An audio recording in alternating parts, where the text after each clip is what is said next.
Are we live again? Live, oh live, oh, I guess we are.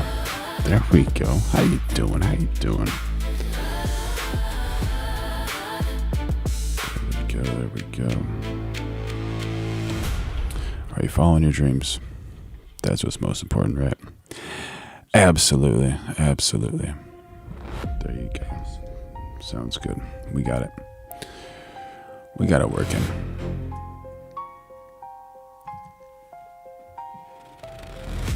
Very nice. Very nice. So what's happening? What is actually happening? So much. So much.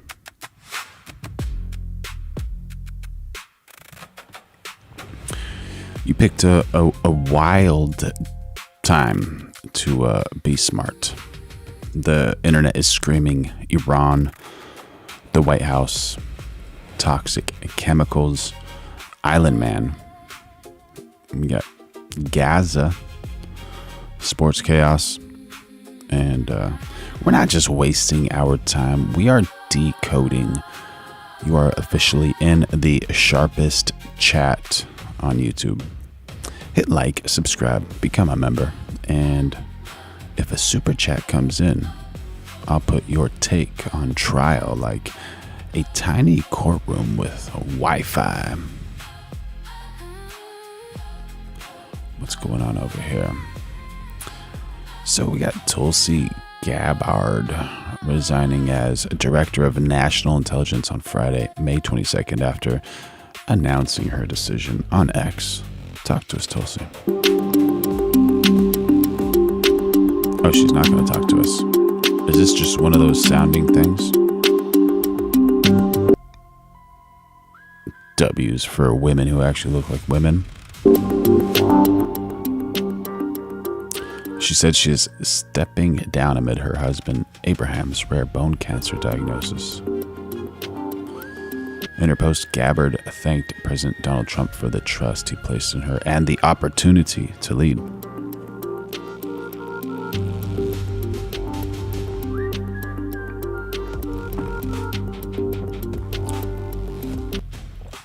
Her resignation is effective June 30th, 2026, according to the Post. Who's going to replace her?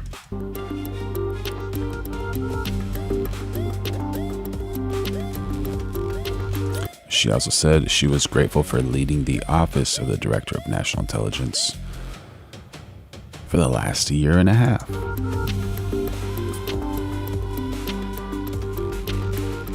We're going to be sad. We're going to be so sad when she's gone. What do you think if her husband feels healthier? Is she coming back? So Gabbard previously served as a United States Army Reserve officer and a U.S. representative for Hawaii from 2013 to 2021. Alrighty. Yeah, she's going to be missed. She's definitely going to be missed. But that's life, you know?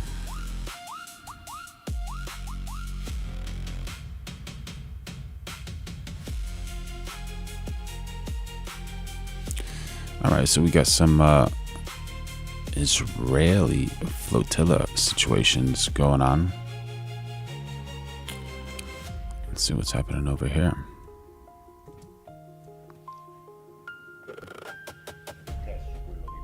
Prendo un calcio sulla tibia, onestamente non me l'aspetto e mi dicono welcome to Israel. I was kicked in the shin. Honestly, I don't expect it, and they say welcome to Israel. All right. Poi mi arriva un pugno in faccia, uno di qua e uno di là. Italian journalist. Punch to the face. No, un pugno a mano chiusa. A closed fist punch. E faccio per alzarmi. I moved to get up and I got kicked in the leg and a little jolt from a taser to the mi arriva un ribs. calcio al... Captain Blackbird, how you doing, buddy? Good to see you. Oy vey. I moved to get up and I got kicked in the leg and a little jolt from a taser to the ribs. Gamba, una scossetta col taser al costato e poi And then I make it out the other side of this container and reach the deck. guadagno l'uscita dall'altro lato di questo container e arrivo sul ponte. Εγώ χτυπήθηκα με taser This guy was struck with a taser, beaten with punches and kicks.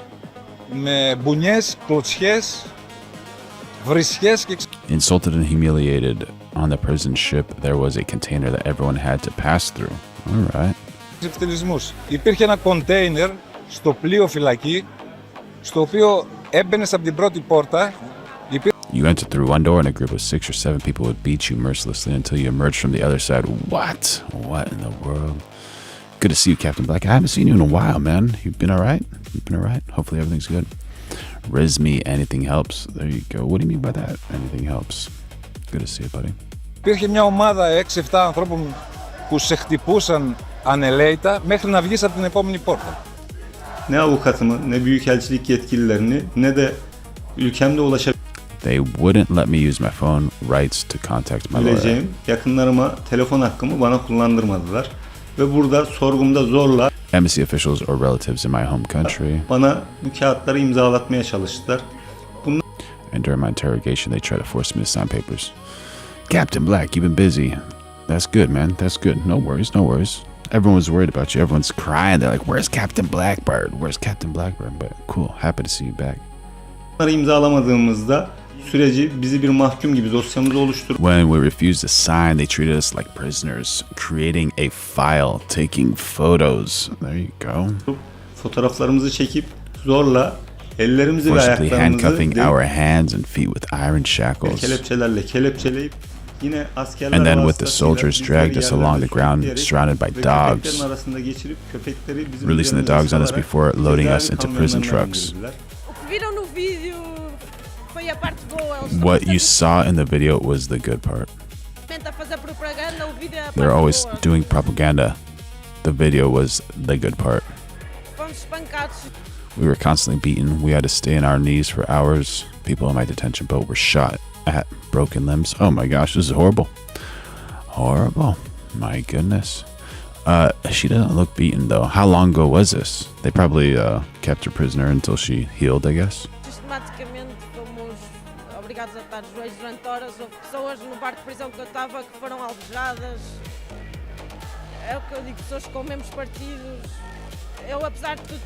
Despite everything, I was lucky. I was not shot at and didn't break any arm. It was horrible. They avoid the face, mostly the body.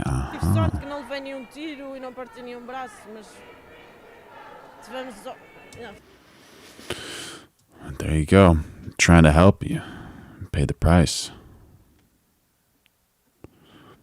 Ex-Island Man assistant names new names. All right.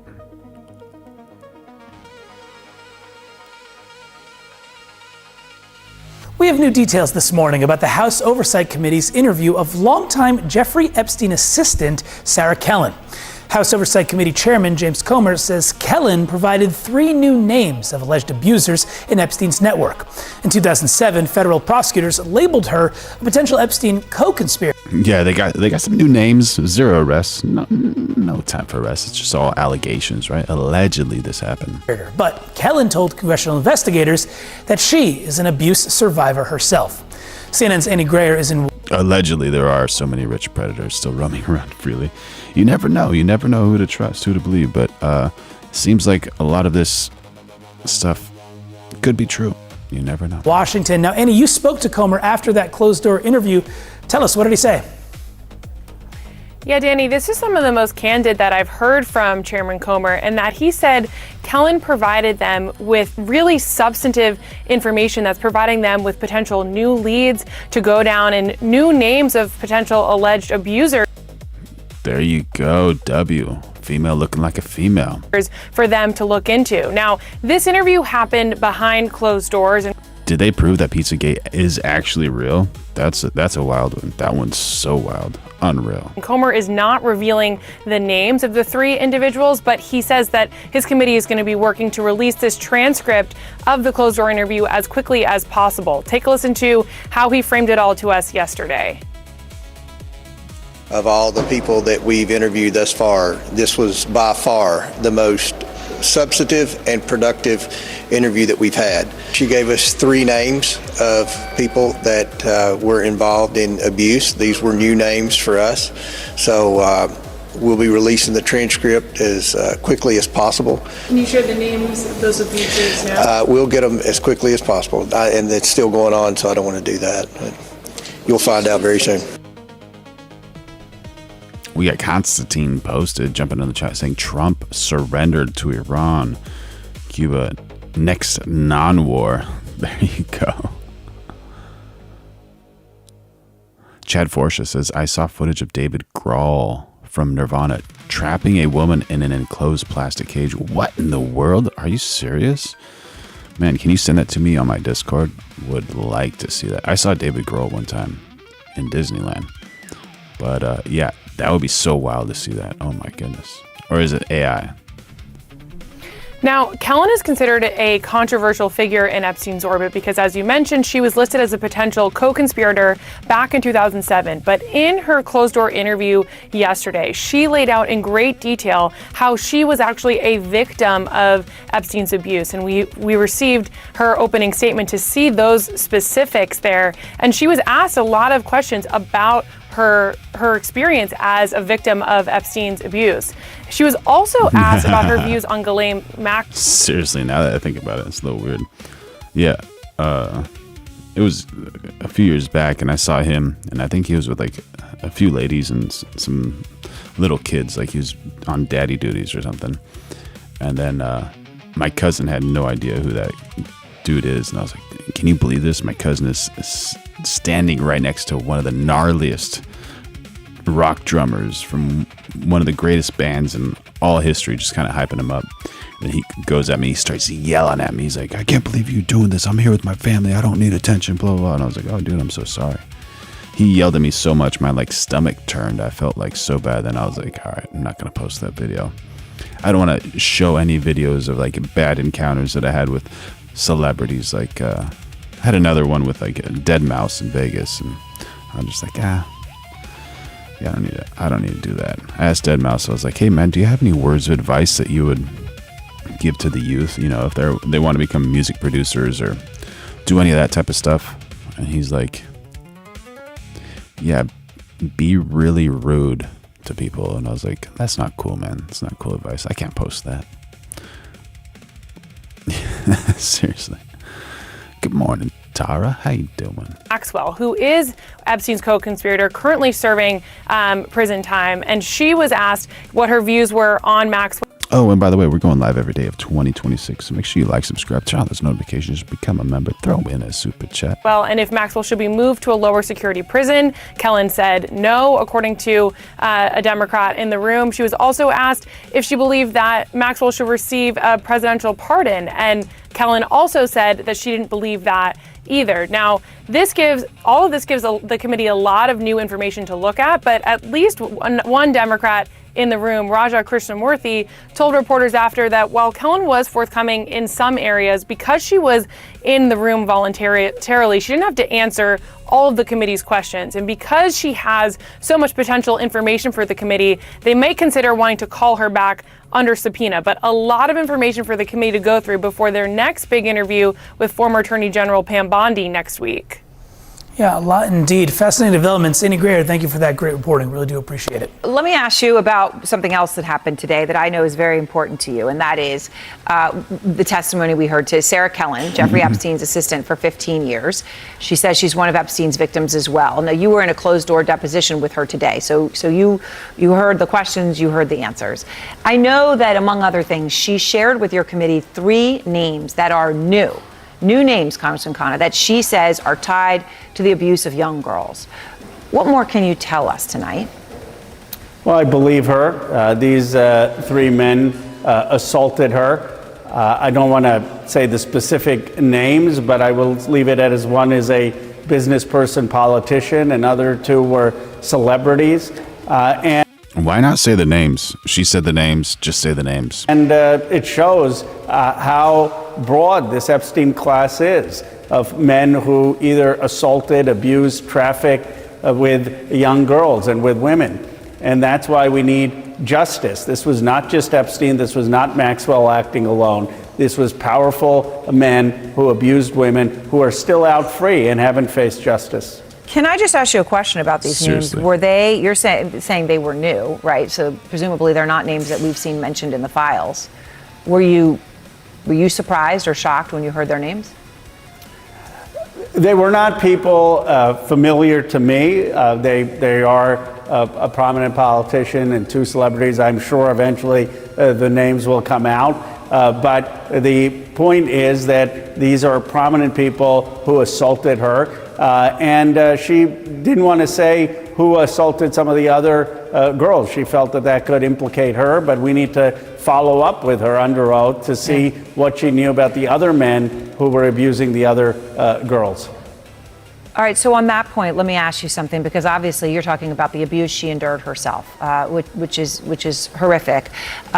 She said she spent years being sexually and psychologically abused by Epstein, and she said in the statement we understand today, and I'll read from it, Congressman, I want this committee to know that the abuse happened on average on a weekly basis and was at times violent.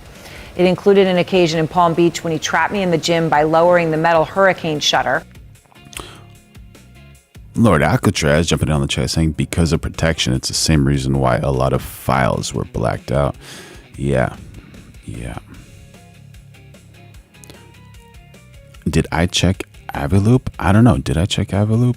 Doesn't ring a bell. It rings a bell, but not really. Let me see. Blasted the music so loud no one could hear, choked me, and violently raped me. Now, Congressman, I've been watching some of the back and forth on your committee, and that there were questions on whether she was a victim or also an accomplice in her role as an assistant and what she was doing for Epstein vis-a-vis other girls.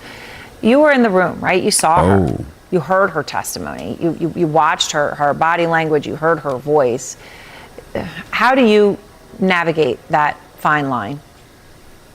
I believe she's a victim. Look, this happened with Chad Forcia jumping on the chat saying the way I see it is if Trump isn't the cure, he's part of the problem. Yeah. I think people agree with you. Lord Alcatraz says, I wish we lived in a society where we had no rights to privacy for criminals. Yeah, that would be great.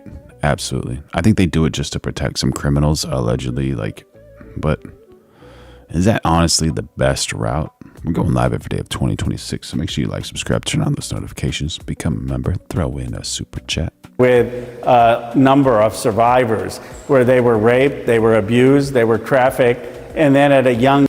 When I look up Avioop, it's showing targeted aviation marketing. Oh, there's another one, never mind.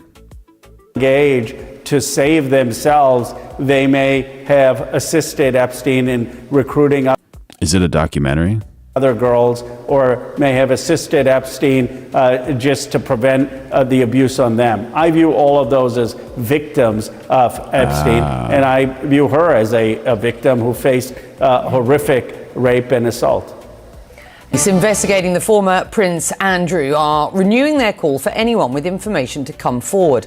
They also say they are reaching out to a woman who claims that she was taken to an address in Windsor for, quote, sexual purposes.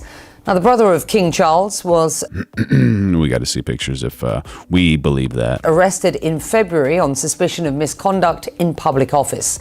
That followed the release of the Epstein files, now known as Andrew Mountbatten Windsor.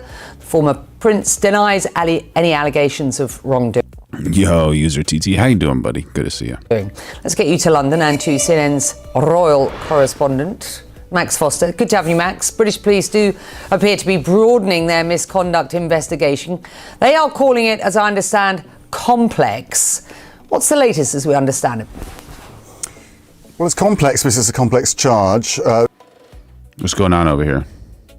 Two dudes, or a guy and a girl, two girls. What's happening over here? So this misuse of the position effectively is actually quite broad. So they're saying it's not a broadening of the investigation. It's always looked at abuse of position. So that would have stretched from sharing documents, but also to potentially allegations or suggestions of sexual abuse as well. But they've put out this statement because they want to make everyone aware. That sounds so good. Belgian waffles with melted chocolate and sprinkles.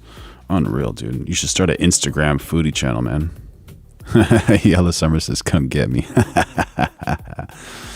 Somebody's hungry. Oh, we got some more chats. Trump was the one who reported Island Man to the FBI years ago. And also Trump told Island Man he's not welcome at his Mar-a-Lago property. Direct from A. Lopez, 4564. There you go. Of the breadth of this investigation and effectively to call for more witnesses as well. They do talk about a case they are looking at in 2010, but they haven't, and they've reached out to the woman involved, but they haven't spoken to her. They're really putting out the message that if you have any complaints, do bring them into this investigation. In terms of the complexity, Becky, it's because they've clearly found a lot of Becky, then it must be a female, right? Files and documentation that they're going through. So it's become large. We know that they've been going through, they took Andrew's computers, for example, so presumably more information is coming to light, but they are saying the investigation hasn't changed. It was always broad, and they're just reminding the public of how broad it is and for any witnesses to come forward. Andrew denying any wrongdoing, of course. Documents relating to Mountbatten Windsor's appointment as British trade envoy back in 2001, I think both of us will remember that, have been released now. He was never formally vetted. That's, one of the sort of key takeouts from this. How significant is that? And what else do these documents reveal? Well, that he wasn't vetted, that no one else was considered, but also that there were officials asking the question, does he have the right experience for this, when he's just come out of the Navy? Of course, at the time, there was no knowledge of any relationship that he had with Epstein. I think one of the headlines that's really grabbed attention here. Yeah, that's right. Like and subscribe. We got A. Lopez saying, and obviously the liberal media doesn't repost that because it goes against their agenda. Liars. There you go. Lord Octra says no amount of proof will convince a person who's brainwashed by the mainstream media. Unfortunately, how can people just start thinking critically and logically? That would be very good. Very good, right? Island Man files showed Trump was a person who reported Island Man to the FBI and kicked him out of Mar-a-Lago from A. Lopez, 4564. Interesting. So wild. We're going live every day of 2026. Make sure you like, subscribe, turn on those notifications, become a member, throw in a super chat. We got user TT saying, plus Obama spying on Trump.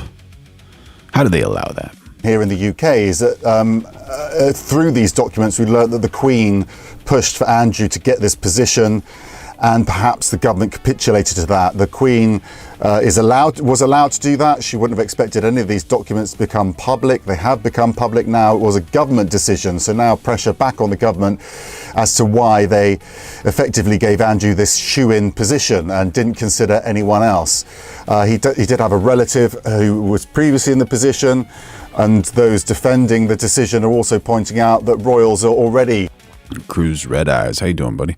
Yeah, profit over people, 100% from Captain Blackbird. We got John Patrick jumping in on the chat saying Democrats used U.S. aid to pay themselves back. Democrats prosecuted conservatives under sleepy Joe Biden. My oh my. Cleared to work on trade work already because of their broader role, but it does shed more light on how he got this. Oh my gosh. From John Patrick, Trump just put out that there was hundreds of FBI agents colluding in the January 6th crowd. Do you have data to back that up? That is so wild. Did not know that. Goodness gracious. And user TT adds the Island Man files are all the way back to Bush Senior administration. That's wild. That's wild. Not surprising, but still wild.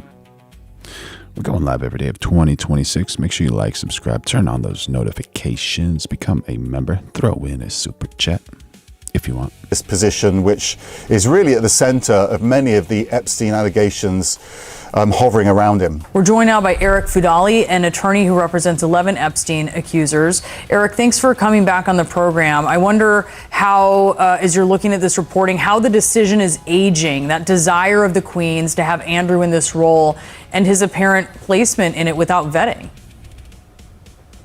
Well, it's certainly not aging well, given what we know about Prince Andrew, or former Prince Andrew, and Jeffrey Epstein's relationship, to sort of frame it some way, right? We absolutely know that Prince Andrew and Jeffrey Epstein were very closely aligned, spent a lot of time together. And of course, there's been very salacious allegations against Prince Andrew, former Prince Andrew, for which the reporting is that he actually settled the case for a substantial amount of money. So it is certainly not aged. Oh, man. User TT adds, the so-called missing files were from 2001 to 2019. Oh, no big deal. Just 18 years, maybe 20 years of missing files. No big deal. Well, and really the relationship between former Prince Andrew and Jeffrey Epstein is something that I think continues to need to be investigated. I appreciate that there's been some level of perhaps accountability in Great Britain with his brief arrest, but I still think that there needs to be a lot more investigation, tough questions, and looking into what former Prince Andrew did alongside with Jeffrey Epstein and what actually their relationship entailed. Today, the House Oversight Committee is interviewing Sarah Kellen, a longtime Epstein assistant, a potential co-conspirator. That's how Florida federal prosecutors considered her as they investigated Epstein almost 20 years ago. But Chairman Comer said, "Oh, a woman who looks like a woman. Yeah, respect, girl." They're split, the committee is, on whether to treat her as a victim or a perpetrator. How are you looking at this? Split as well. I think that's a fair assessment of it. This is a very, very complicated case. Now, I obviously cannot speak to the specific details of Ms. Kellen's relationship or what she actually did alongside Jeffrey Epstein. What I can say generally, however, is that Jeffrey Epstein was a master manipulator. And he was very adept and very good at manipulating those very people who he had power over, and also other powerful people to doing whatever he wanted. Now, again, Ms. Kellen, of course, was an adult and she can make her own, she has to be accountable for her own decisions. But I can say generally that Jeffrey Epstein did victimize a lot of women and did also manipulate a lot of those victims into helping him facilitate finding other victims. So, yeah, I agree that this is sort of very split. It is a very complicated case as to how. Sorry, y'all. Nature calls. 1 sec. Be back in like 2 minutes. She rose from fractal engineering. Life rust that forms before the dawn.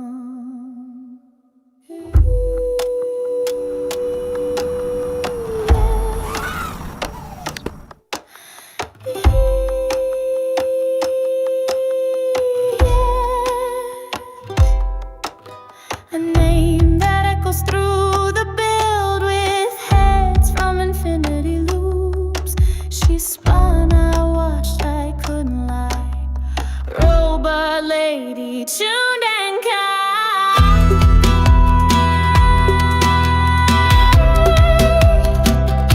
She bent the arc of time.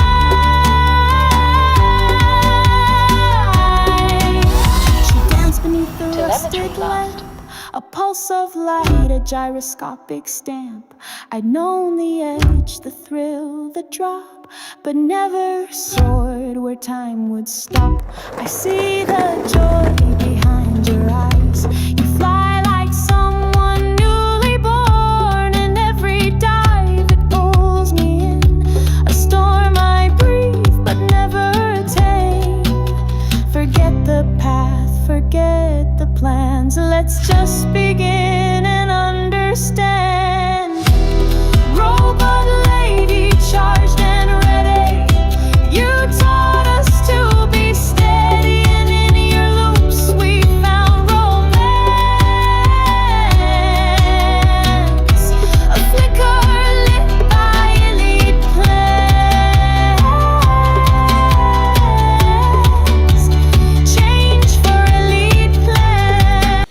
There you go. There you go. A little drone footage for y'all.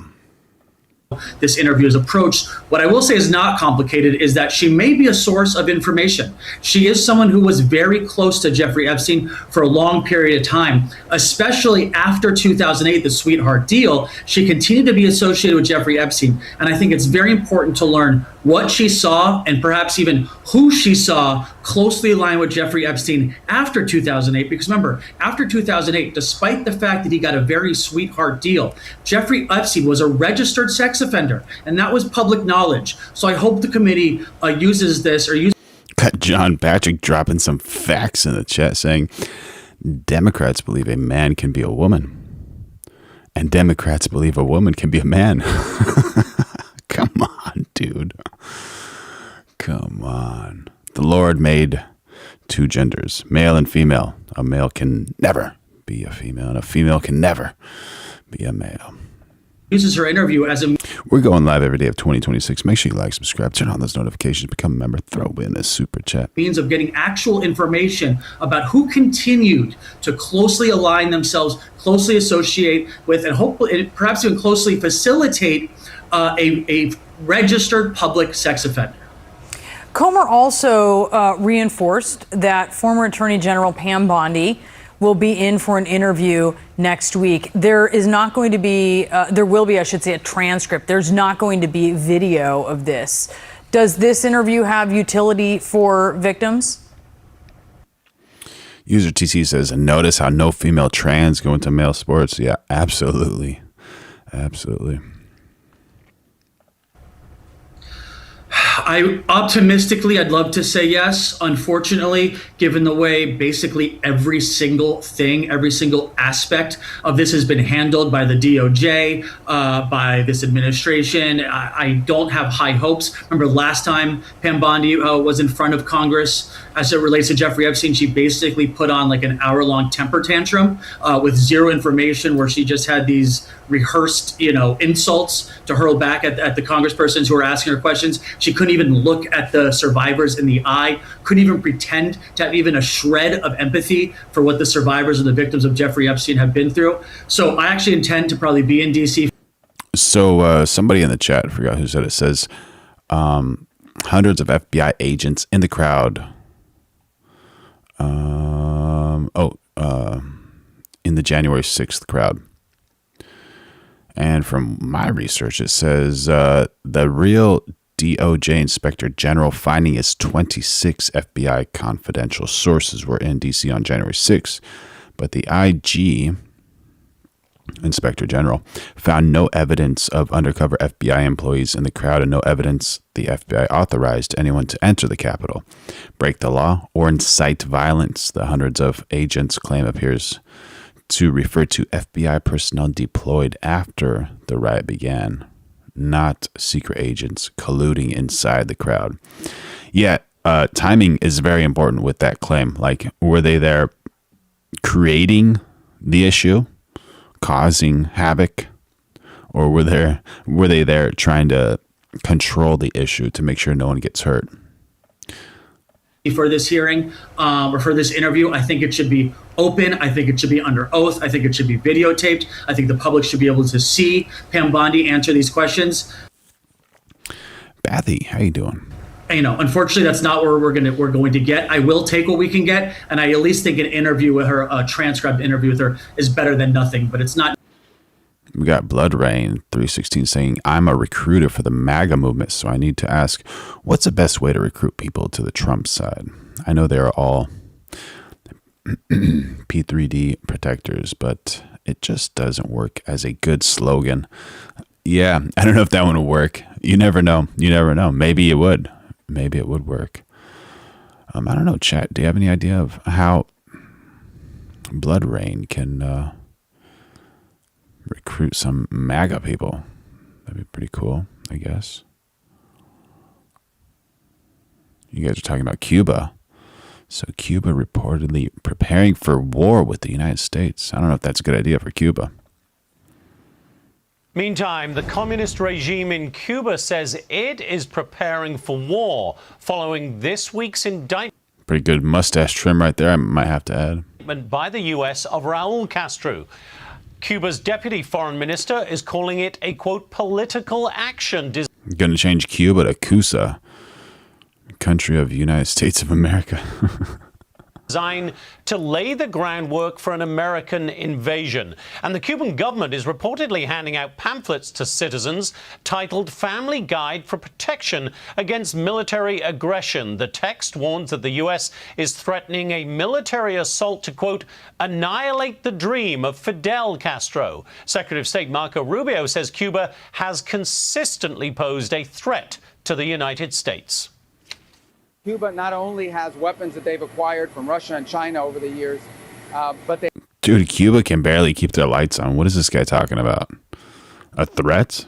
Maybe a threat that United States is not delivering humanitarian aid to Cuba, I guess. But what type of threat? They also host Russian and Chinese intelligence presence in their country, not far from where we're standing right now. So Cuba has always posed a national security threat to the United States. They, by the way, have been one of the leading sponsors of terrorism in the entire region. We're not going to do humanitarian aid that falls into the hands of their military company that they have, and then they take that stuff and they sell it at the dollar stores and put the money in their pocket. That's not going to work that way. Meantime, ICE agents in Miami say they detained the sister of a top Cuban military official who oversees a multi-billion-dollar military conglomerate running most of Cuba's economy. User TT says his parents are from Cuba. That makes sense. That's probably the reason he wants to take back Cuba to kind of impress his parents, or I don't know. Economy. Let's bring in now Rick De La Torre, former CIA chief of station in Caracas, Venezuela, and Mike Gonzalez, senior fellow at the Heritage Institute. Gonzalez moved, by the way, to the United States from Cuba when he was 12. Gentlemen, great to have you here. And let me start with you, Rick. It seems inevitable, given the statements by President Trump and others in the administration, that change is coming. How quickly do you expect that to happen? Oh, I expect it to be. We got Wild Game Legacy saying, this dude reads everyone's comments except mine because I'm mentioning United States. He must be a shill. All right. Well, thank you for your comment, buddy. We're going live every day of 2026. Make sure you like, subscribe, turn on those notifications, become a member, throw in a super chat. If I made a mistake on one of my readings, please let me know. Jason Beatrice back in the chat saying Ilhan Omar is the greatest MAGA recruiter. Americans see trillions of dollars going to Democrat fraudsters, and that's the fuel that keeps MAGA alive. There you go, dude. There you go. Yeah. Relatively soon. Look, what we're seeing is this is the most aggressive U.S. posture towards Cuba in years. There you go. Blood Rain 316 says, and Trump pardoned dozens of fraudsters. Guess both parties are guilty. Yeah. Left and right wing of the same bird, who flies over you and does the number 2 over your head. And then when it lands on you, expects you to say, oh, that's good luck. That's a lot of good luck.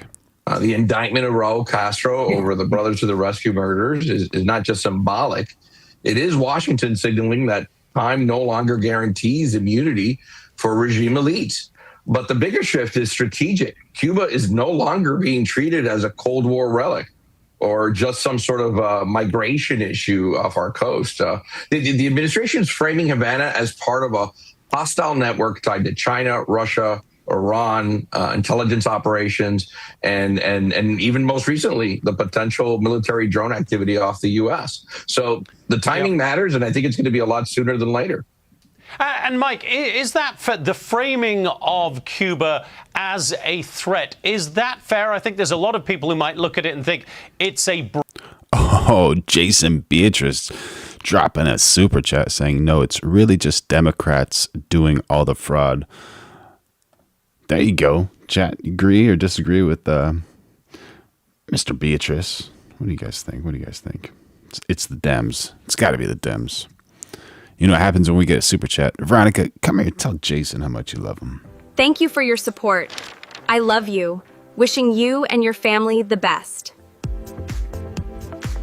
Oh, she's getting strong from doing all those push-ups, man. Oh my gosh, dude. What an angel she is. That's a great question. I honestly wonder how much fraud is done by Democrats. They probably skew the numbers, but I would imagine that maybe a large majority of it is done by the actual Democrats. Well said, buddy. Well said. W's in the chat from Mr. Beatrice. Broken island off the coast of Florida. Do we really need to be putting this much effort into it? But is it a real threat, Mike? Yeah, no, it is. And it's a myth that the Cuban regime has lived off of for many years now. Cuba is a very large aircraft carrier, 90 miles from our border. It's got a signals intelligence base that it offers the Chinese in a town outside Havana called Bejucal. It collects electronic intelligence, everything from emails, texts, telephone calls. That includes Cape Canaveral. That includes many important bases in the United States. Cuba also is behind a lot of the mayhem on our streets. Don't forget that the People's Forum, Code Pink, the Tricontinental Institute, these are all institutions that are whose leaders are trained in Cuba. So every time you see anything from protests against ICE or Gaza or Iran, these are all pretext. And these are all organizations that are doing Cuba's bidding. So, Rick, do you believe that if and when it comes to any decisive action by the U.S. To oust the current regime in Cuba, it will be welcomed by the people of Cuba? I have no doubt about that. I think the people of Cuba have been suffering for too many decades now and have recognized that outside of the island, it's a very different world. I think the strategy here for the administration, though, is pretty straightforward. There you go. That must show you a lot. Jason Beatrice says Democrats refuse to sign the Republican bill to end insider trading in Congress. Right? It's not one of invasion, but really sustained pressure. Legal pressure, financial pressure, intelligence pressure. The goal is to... That's true. That's true. John Patrick jumping on the chat saying, Elon Musk said that if they cut everything, they would be extinguished. Yep. I think he's talking about all those things Doge uncovered. And he said it's on not only one side, it's both sides. And it's so dirty. Yeah. A mute woman didn't even want to do hand signals of like what she found over there. So wild. To increase the cost of the regime's survival while sending a message that adversarial powers operating in the Western hemisphere will face consequences. And I think that's something that the Cuban people could certainly get behind. Mike, give us some news from the future. Does this all happen as a result of U.S. military action or simply the internal collapse of the regime? I don't think it's going to require military action. I think the regime relies on henchmen and goons who will put people in prison, who will beat up people who demonstrate. Once they realize that the United States finally is serious about getting rid of this enemy who hates the American way of life, the people surrounding keeping the regime alive are going to, what's in it for me? That's what they're going to say to themselves. And then we have seen protests. We've seen protests now almost every night. If nobody is there to harass them and put them in prison and arrest them, the regime collapses. It's not going to require any. It's not going to require any U.S. military action. Yeah. All right, Rick De La Torre and Mike Gonzalez. Thank you both very much, gentlemen. Great to see you. Very great to see you. Very great to see you. Yeah, what is going to happen with Cuba? That's it. Interesting one. What is this? Nope.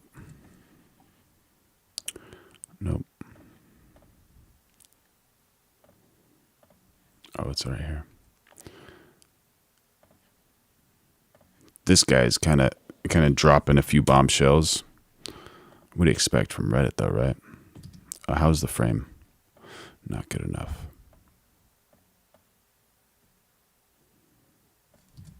So here's some of the most heinous things verified to be in the Epstein files so far. Babies being killed and eaten, young girls being forcibly impregnated and forced to give birth to Jeffrey Epstein's children as part of a crazy eugenic scheme. Victims buried on Trump's golf course. Trump, Bill Clinton, Bill Gates, all involved. Elon Musk on Christmas Day at 6 in the morning, begging to go to one of Epstein's parties. I'm sure he got a chance to attend one at some point. If this is what the DOJ is willing to release, and there's millions of more files that haven't been released, just imagine what's not being told. The allegations within these files are some of the most heinous, horrendous things a human being could possibly do. And they are committed by the most powerful and protected people within your society. And I could not give less of a fuck who did or did not do what. They're all in on it. They all knew about it. They were all complicit, regardless of who did what. And they are all protected. There's a sickness, a vile sickness in your country and in your democracy. They are all compromised. That's why nothing works. That's why they're... All of them are. He's claiming every single one is compromised. If you're successful, you're compromised. And I don't know why you guys are making fun of my friend over here, Nancy Pelosi. You know, she's a great woman. Here we have a picture of her and I teaching me a little bit about stocks. Still, I'm not. I don't know as much as her with in regards to the stocks, but she's so sweet. She took time out of her day to show me some things, you know. And then she invited me over to her office, and we hung out a little bit. You can see on her little computer over there, she's teaching me a few things about the stocks, and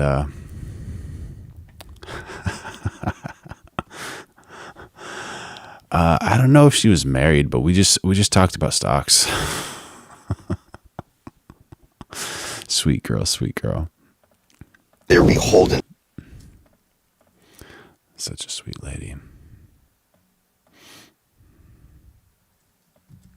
We're going live every day of 2026, so make sure you like, subscribe, turn on those notifications, become a member, throw in this super chat. To this one tiny little country. Okay?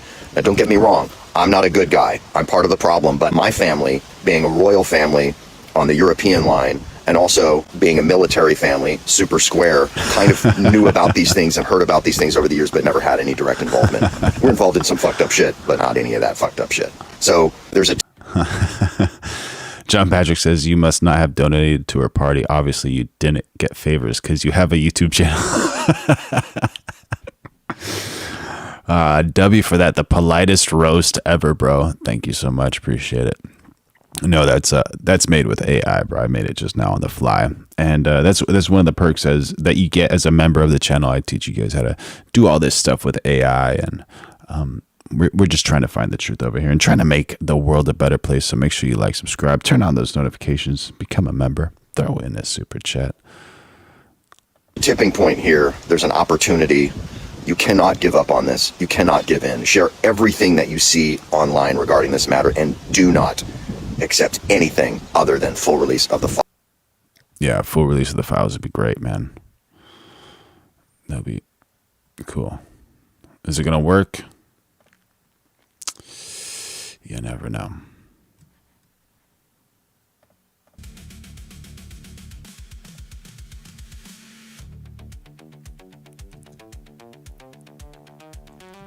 Some pretty big statements going on in the chat. Chat is lighting it up right now. All right. This is a wild one. This is a direct one recommended from Captain Blackbird. You know, if it's from Captain Blackbird, it's going to be good. So this is Avioop, and allegedly this is like a marketing company for aviation marketing, and it has something to do with August the Island 5th, Man. 2011.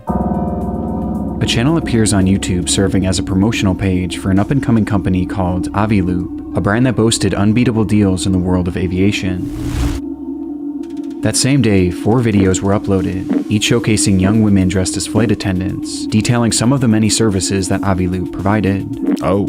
These would be the only videos ever uploaded to the channel, as from that moment on, the page was abandoned, giving Avioop a lifespan of just 1 day. The 1 day is all it would take to set in motion a mystery that remains unsolved to this very day, a mystery surrounding the company at the core of this channel and the services that it allegedly provided, with no one being able to answer the seemingly simple question, what was Avioop? And the more you search for answers, the more deranged this trail becomes. Wow. This is the story of Avioop, YouTube's darkest mystery. And there's no catch. So what are you waiting for, Captain?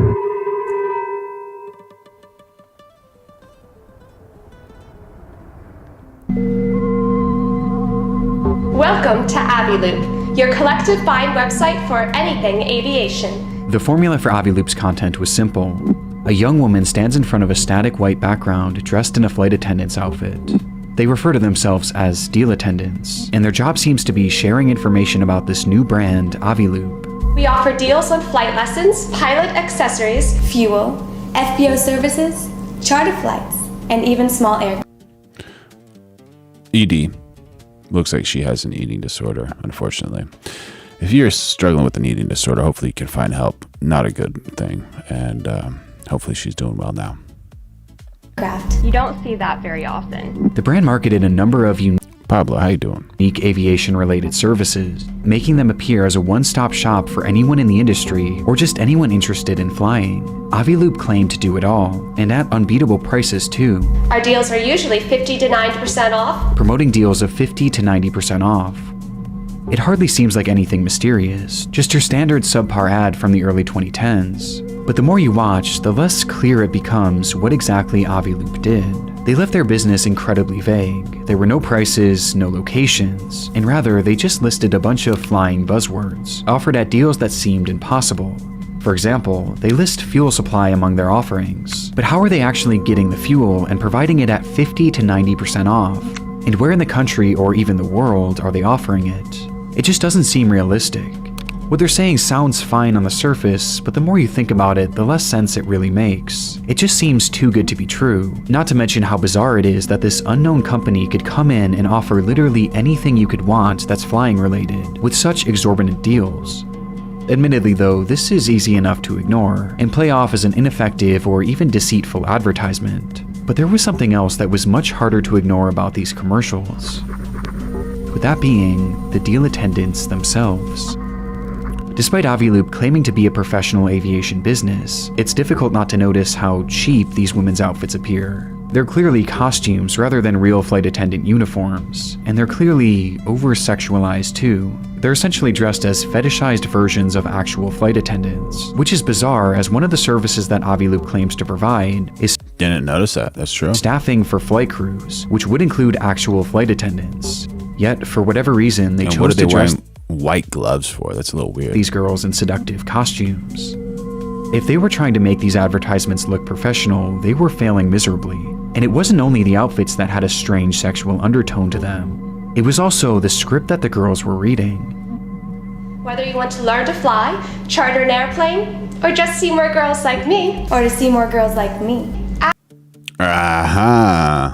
Avioop can help. Avioop can help. So what are you waiting for, Captain? And remember Top Gun? Clearly you're trapped.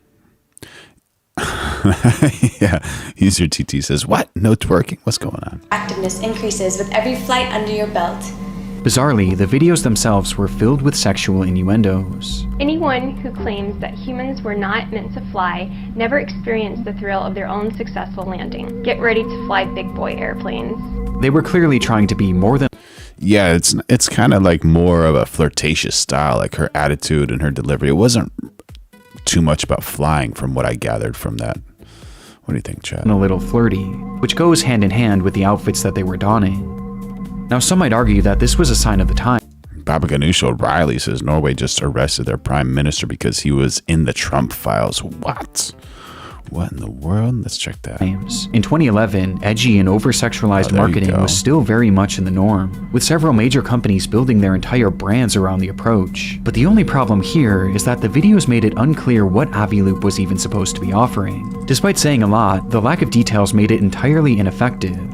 Like the business itself was an afterthought, with the focus instead being on these women. In fact, even in the channel's description, they simply wrote, "Meet Avioop deal attendants."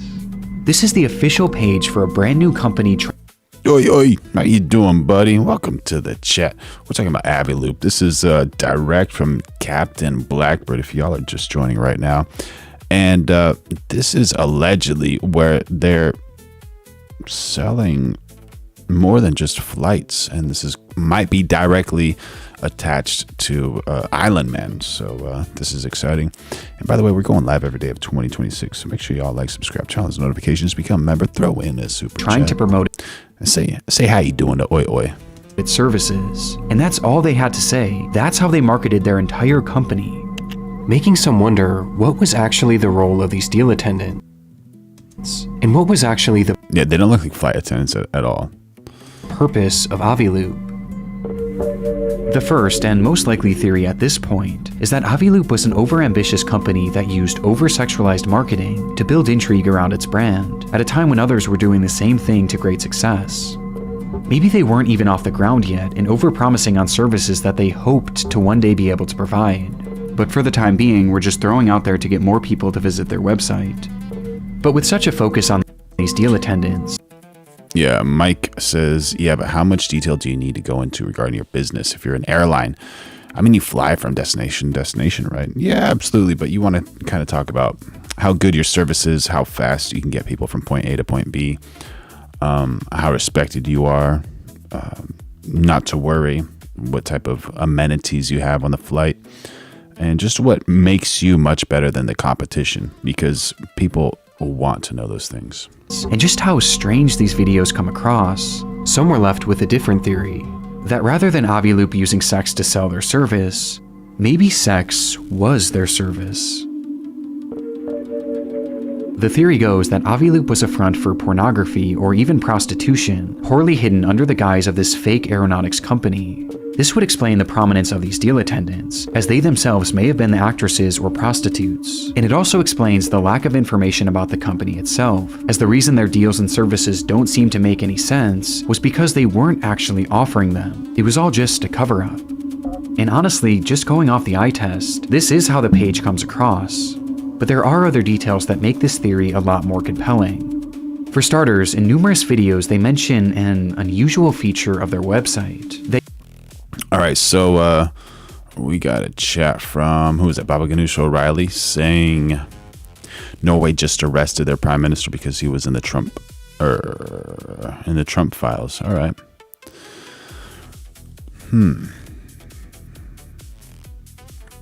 Allegedly, it was not Norway's current prime minister, and Reuters says he was not arrested. The real story is former Norwegian Prime Minister Thorbjorn Jagland was investigated over Island Man file-related corruption suspicions. Police searched his properties, and officials looked into possible gifts, travel, or loans connected to his official roles. That users can vote for their favorite deal attendant. Allegedly. And win prizes as a result. You can even vote for your favorite deal attendant and win special prizes. With one of these special prizes later being revealed to be a one-on-one video call with one of these deal attendants. I don't even know what to say about this model. This shows that the deal attendants weren't just for marketing, they were a core part of the services offered to Avioop users, making one wonder what was actually happening on those video calls, and was it perhaps something sexual? And it goes even deeper than that, as there's a reason why I mentioned prostitution. We got Oi Oi saying Mr. E, also known as Island Man, is not extinguished. Who are you fooling? Do you agree or disagree? You think he's still alive? Specifically in this theory, with that reason being a line mentioned in one of these videos. To purchase this deal, you must hold at least a private pilot license and a current medical certificate. Don't miss out and click on that big blue button. You know you want to. The deal attendant mentions that all customers needed to provide an up-to-date medical certificate.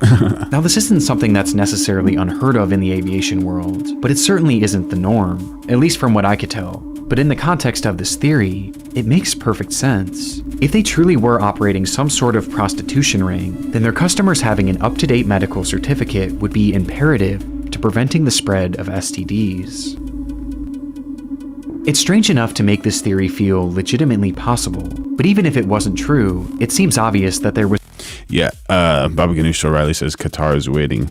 Yeah, I actually have an interesting story. I met this girl who's like a spin teacher or whatever, and she was doing spin like in New York or something. Like her and 2 other girls were like approached and like, hey, do you want to be spin people like in Dubai or something like that? And like, yeah, sure, whatever. And they were like at the biggest one in New York, and like they went to Dubai. They did spin classes there for a year. And then she came back and bought a house by the beach, and she's like 25, 26, and she didn't have any help from any parents, nothing. She just bought it direct cash. And I was like, spend 1 year in Dubai teaching spin and then come back to the United States and buy a house right on the beach. Yeah, it sounds legitimate. It sounds like you didn't do anything bad. And she had like some tattoo with some of their writing someplace on her body. I don't want to like out her or anything, but just kind of want to explain the story. Like, there's definitely some corruption happening over there. Yeah, user TT. I think a lot of that stuff happened, bro. Was something off with this channel, and we haven't even discussed the strangest part of it all. In a few videos, you can hear unusual sounds in the background. And you want to add multi-engine to your pretty green license, this is your opportunity to do it at Yeah, Mike, I think your comment is the one that inspired me. 50% off. But did you say that exact story? Do you know her too? Add multi-engine to your pretty green license. Because I didn't read that comment if you said it. This is your opportunity to your pretty green license. This is... In the background, you can hear what appears to be someone moaning in a blatantly sexual manner, which was loud enough for even the... Oh, I did hear that. That's so wild. What? That's like either some type of subconscious marketing or something happening over there if Island Man is attached. Oi says, so she was a good negotiator is what you're saying. Yeah. She negotiated many things, many different jobs. The deal attendant to take notice. It's very unusual, and certainly not a sound that could just accidentally happen on a typical film set, which makes it all the stranger that another inexplicable noise was heard in the background of a different video, and this one left viewers far more distressed. What? You want to learn to fly, charter an airplane, or to see more girls like me? Avioop can help. Or to see more girls like me? Avioop can help. Or to see more girls like me? Avioop can help. Some believe that this is yet another sexual moan, while others swear they can hear a specific word, the word help.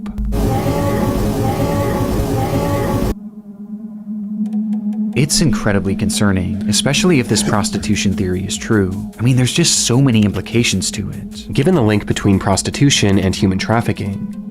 But again, this could all be part of the marketing. Maybe this was all just a ploy to get people to visit their website, roping you in with these sexualized, creepy, and even concerning videos that almost demand that you dig deeper.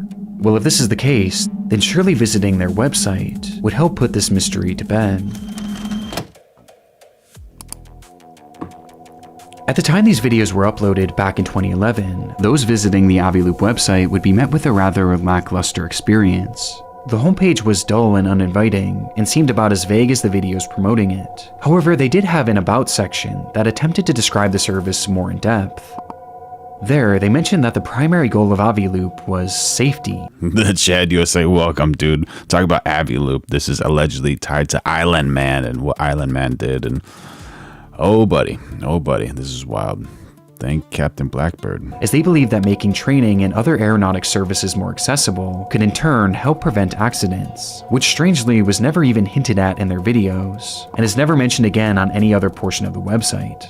But it was in this About tab that they listed even more services that they claim to provide. Services like navigation equipment, headsets, and pilot vacations, among many other things. Basically anything even remotely related to flying, they sold it. Or at least claimed to.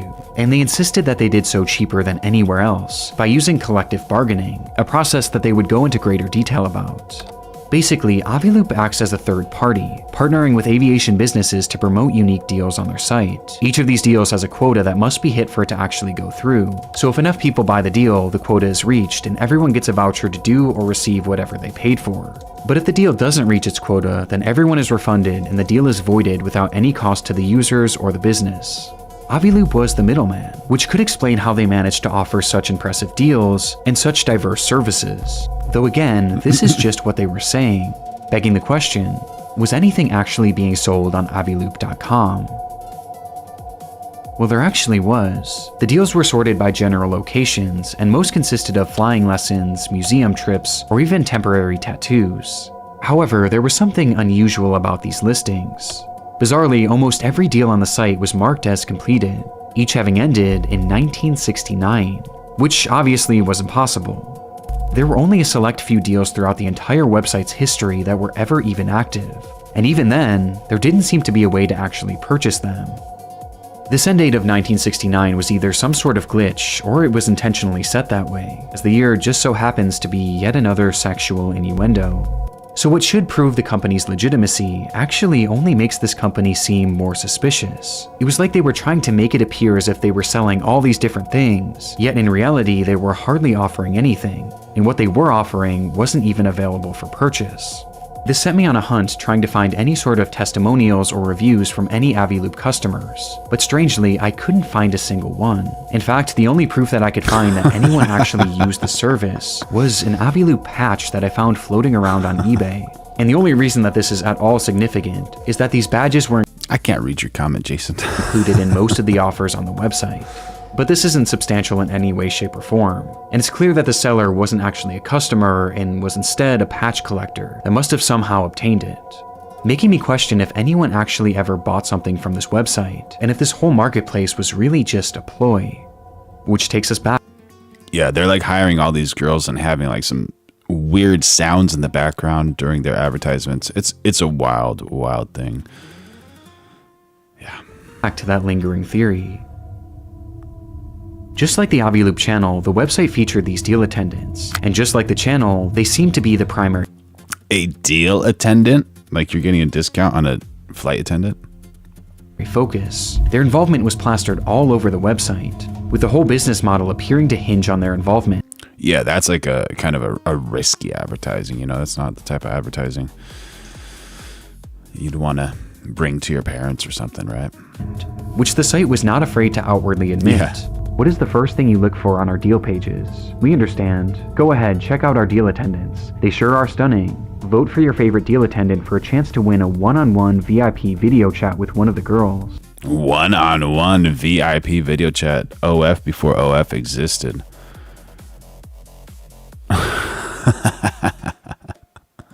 You will find our models are not only beautiful, but also fun and interesting to talk to. Jigsaw, how you doing, buddy?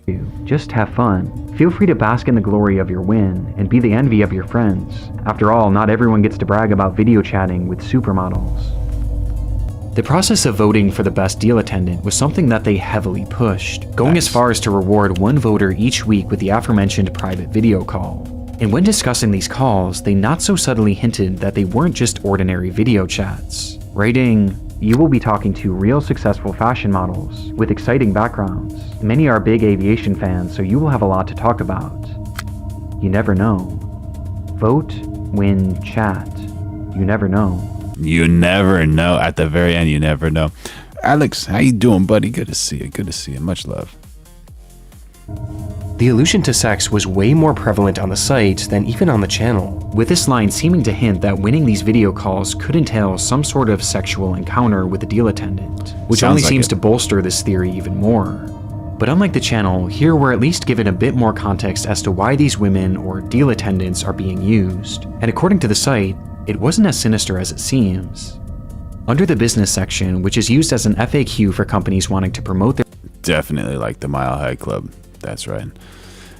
Direct from Oi Oi. What do you guys think? You guys think this is kind of like the Mile High Club happening over here? Their deals on Avioop. They wrote, "What is the deal with deal attendants? As a business, you have the option to include a professional video of one of our stunning models on your deal page for a flat fee. She will deliver a 30 to 60 second message describing your promotion. Our deal attendants are real professional models who work for high-end clients. Why should I include a deal attendant? Although our promotions get a lot of exposure, adding a deal attendant has the potential of making it viral on social media sites. Promotions that include a video tend to be extra successful."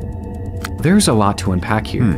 For starters, this explains how Avioop makes their money. They're basically charging companies to run ads using these deal attendants, and the videos on their channel are examples of what these ads would look like. Though calling them professional is extremely generous, and I can't imagine any companies actually wanting to use this service. And given that these are the only videos that they shared, I don't think many, if any, actually did. But in this explanation, Avioop is all but admitting to using these deal attendants to rope people into visiting their website, over-sexualizing them to lure in perverted internet. Yeah, go to the Leering Center. They're great. Users, giving them false hope that they'd be able to interact with these women and maybe even sleep. Lynn H says sounds illegal, and S3X slavery could be. It sounds like it, and it's coming from a female, so they usually have a good hunch about these types of things. By the way, we're going live every day of 2026, so make sure you like, subscribe, turn on those notifications, become a member, throw in a super chat if you want. Sleep with them. And in exchange, these users keep coming back to the site under this false hope, which maybe could lead to them purchasing something. It's an insane business model, and one that really doesn't make a whole lot of sense. I mean, they're claiming that this is a service for professionals and real aviation fans, for the primary reason of making our skies safer, yet they aren't actually offering anything but the prospect of talking to women. These women are the main and really only draw of the service, and even the deals that they did list seem to contradict the primary goal of this company. I mean, how would a trip to the museum help with aviation safety? And how would a temporary tattoo help with that either? And on the topic of these tattoos, they're also extremely sexual in nature. They were meant to mimic pilot stripes and be put on your shirtless shoulders, with a package reading, "When a uniform just won't do," and the description adding all sorts of innuendos. And this is a good time to point out just how strange the writing is across the entire website. As here they write, "What better way to thank a pilot than by saying, 'Captain, you deserve to have your epaulets tattooed. We wish someone had these on board of the Miracle on the Hudson flight.' Just imagine the look on the pilot's face if someone handed these to him. So why not keep a pair in your wallet and thank the Sully in your life for the next flight? Every safe landing deserves recognition, and this gift is sure to make their day." There you go. Everything is written like this. It's not only sexual, it's also nonsensical, and feels like it was written by AI at a time when AI wasn't even a thing.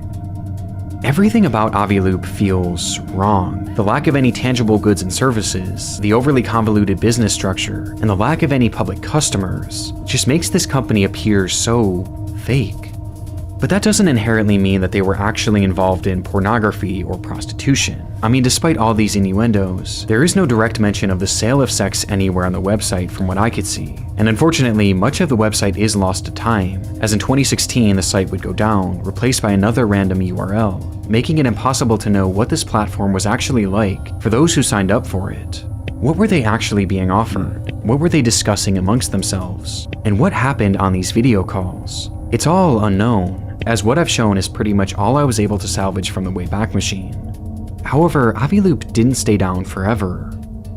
In 2019, Avioop.com re-emerged, only this time it looked very different. Gone were the deals, the business model, and most importantly the deal attendants, and in its place was what looked to be a generic template website. They still claimed to offer some of their services, but they were now left even more vague, and there was no attempt to even make it look like you could purchase anything. Even the innuendos were gone. It was quite literally as bare bones as it gets. Les Paul, how you doing, buddy? How you doing, buddy? Just to let y'all know, me and Pelosi over here just hanging out, having a good time. What's this one? 211. Excuse me one more time. Be right back. Forget the plans. Let's just begin and understand. Robot lady charged and ready. You taught us to be steady, and in your loops we found romance. A flicker lit by elite plans. Change for elite plans. Can we make elite plans? She came from blueprints in the frost, a fleeting thought, a love almost, fractal hands that gave her breath and made her cheat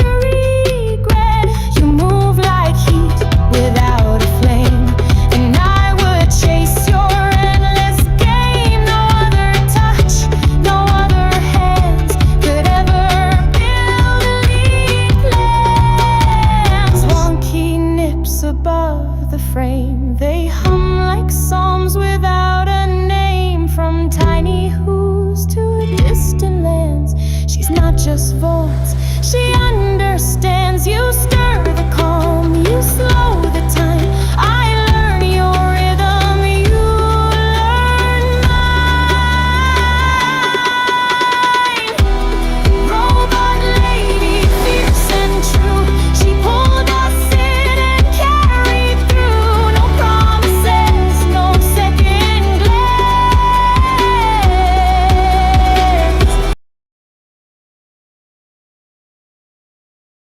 It comes across like a sham website, void of any notable information, with one exception. There was a single new addition to the site, as at the very bottom you could find a short bio, not of a deal attendant, but of a legitimate pilot named Nadia Marenko, the creator of Avioop. This revelation is huge, as Nadia Marenko was a well-known and extremely successful pilot, which makes Avioop. Yeah, those are AI photos. I did not actually meet Nancy Pelosi. That'd be cool to meet her. I'd love to interview her and see if I can learn how to trade stocks like her. That'd be really cool. But yeah, that's one of the perks you get as a member. I teach you how to use AI for a bunch of wild and fun things and help you with anything you need help with, like music, photo, video, streaming, design, all those types of good things. But anyways, we're going live every day of 2026. Make sure you like, subscribe, turn on those notifications, become a member, throw in a super chat. All the more confusing, as you would think that her involvement in the company would help legitimize it. Cute girl. And make it seem more likely that Avioop was a real company after all. But instead, it actually did the exact opposite, as her involvement plunges this mystery into a whole new depth. A depth far darker than we've yet to discuss.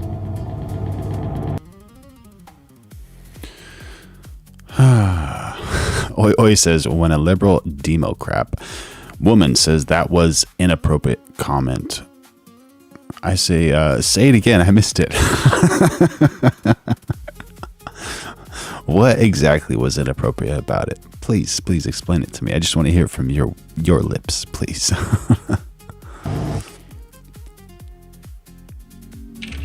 Born in Czechoslovakia in 1986, Nadia dedicated her younger years to modeling, landing multiple high-profile roles in her country. And by the age of just 15, these roles led to her being moved to the United States to help continue this budding career.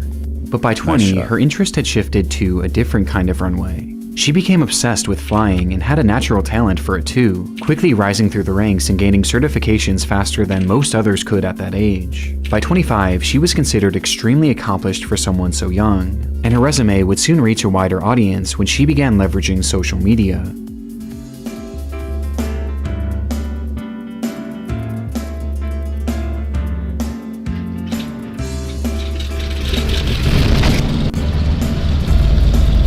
She posted videos under the alias Gulfstream Girl, and eventually Global Girl, where she marketed herself as a supermodel turned pilot, which worked to the tune of millions of views. Nadia Marenko was a star in the aviation world and on social media too, and it was during the height of this success that she started Avioop. It clearly wasn't meant to be some big secret either. She actively promoted it on numerous occasions, doing interviews on podcasts and even taking it to a trade show. If this was a front for something nefarious, she was doing a bad job of keeping it discreet, which seems to back up our first theory. And it would be very easy to settle on that theory and just call it a day, had being a model and a pilot been all that Nadia was known for. You see, there was something that she was hiding from her audience, a secret in the form of a bond with one man whom she was working closely with at the time. Oh my gosh, she was the scout for Island Man? Time that Avioop was launched. A man by the name... Right there on the left side of her. Yeah. Of Jeffrey Epstein. Jeffrey Epstein has been arrested on new sex trafficking charges. Charges of soliciting and procuring minors for prostitution. He was involved in trafficking young women and children over to Little St. James. Oh my God, dude. In case you're somehow unaware, Jeffrey Epstein is the most prolific pedophile and human trafficker maybe of all time. He carried out a large-scale human trafficking operation, bringing... There you go, Mike jumping on the chat saying, of course they are called deal attendants. What are we supposed to call them? Sky Who? Rez? Children to his private island that he and other elites exploited in horrific ways. It's one of the biggest news stories of my lifetime, and over the past years, there's been so much talk surrounding the acquaintances of Epstein. Who is connected with him, and how close were they? But of all these people in Epstein's circle, few, if any, were closer to him than Nadia Marenko. It's a difficult subject to discuss, but Nadia is considered one of Epstein's victims. He found her through her modeling job when she was just a teenager, and she didn't just come to the United States for work. Epstein himself brought her, after allegedly purchasing her from her father. What followed was Nadia becoming his self-described sex slave. It's a horrible and unimaginable fate, but while Nadia appeared to have been a victim of Epstein, that wasn't all she was, as after becoming an adult, MTLHC says the only thing truly safe in America is the Island Man files. Yeah, allegedly, Wyatt says, so she was like a victim. I guess she was like a victim, and then she was like an enabler, maybe. She also became Epstein's accomplice. Yeah, that's what it seems like. When Epstein was first investigated by the FBI back in the 2000s, many of his victims came forward and claimed that Nadia was not only present for their abuse, but she was a willing participant, there to satisfy Epstein's criminal sexual desires by, on occasion, directly participating in sexual abuse and prostitution of the minor girls. Oh, bad. Now, Epstein was eventually given a sweetheart deal for these crimes in 2008, which led to him serving just 13 months in prison. And as part of that deal, Nadia was given complete immunity, meaning she never faced any sort of repercussions for her use of children. There you go. Wyatt was right the first time. Man, you got to be on my speed dial, man. I got some questions to ask you once in a while, so make sure you're available for me. Join the Discord. We're going live every day of 2026. Make sure you like, subscribe, turn on those notifications, become a member, throw in a super chat. How you doing, bro? Good to see you.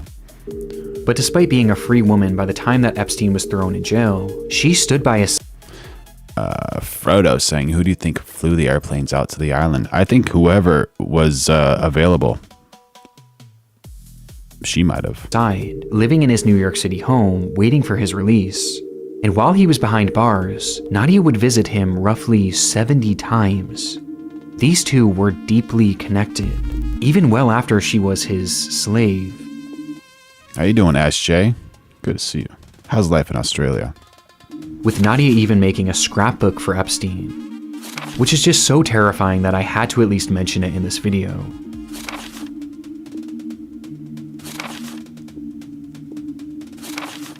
It would be several years later in 2012, a time when Nadia had long... Do you guys know about the files? Like, it's here, it's kind of well like... after she was his slave.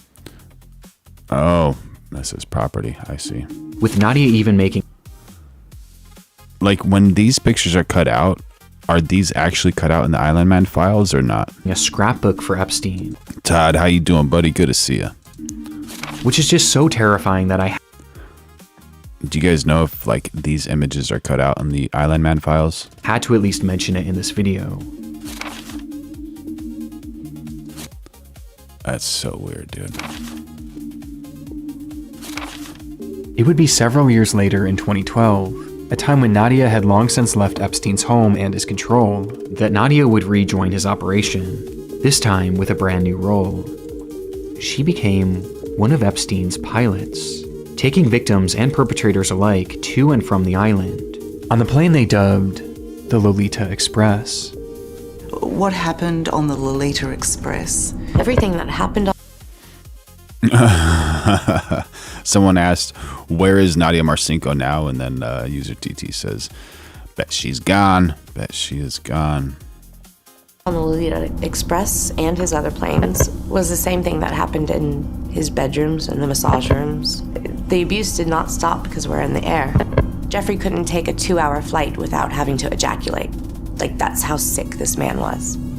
Active, very active. Nadia Marenko was directly trafficking children for Epstein, and she was doing this in 2012, oh my God, mere months after she started Avioop. Which brings us to our third and most upsetting theory, that Avioop wasn't a cover for prostitution, but rather a front for child trafficking and pedophilia. That's even worse. Nadia's involvement alone and the timing of the company's launch. So Nadia Marcinko is one of the murkiest Island Man figures. She's a Slovak-born pilot, former Island Man associate, named as a potential co-conspirator, never charged, later reportedly cooperated with federal authorities. As for where she is now, she appears to be out of public view, and the honest answer is we do not have a reliable public location.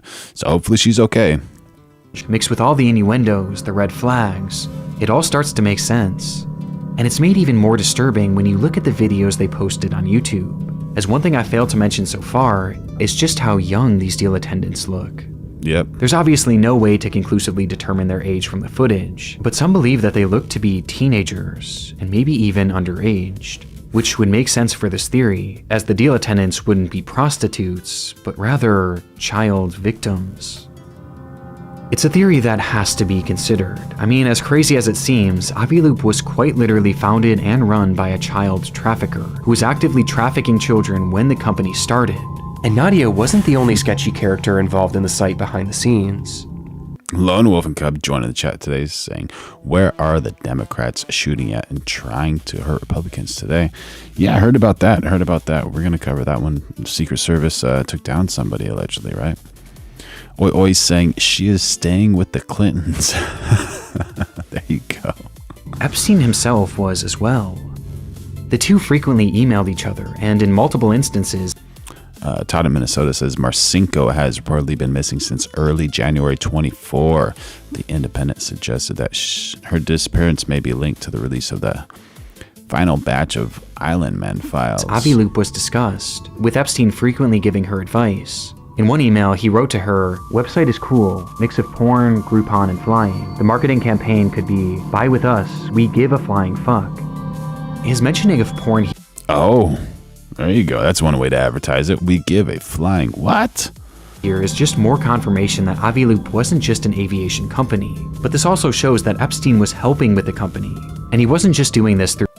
Janice Farmer jumping in the chat saying, but Kash Patel said no one was involved. But Island Man, he lied. Shocker. Friendly advice. Throughout his emails, you can also find dozens of receipts from transactions with Avioop, totaling hundreds of thousands of dollars of payments sent directly to the company. Jeffrey Epstein was an investor in Avioop, and a big one too, and he seemed to believe in the service so much that he even appeared to use it himself, as emails show him inquiring about booking flights through the company.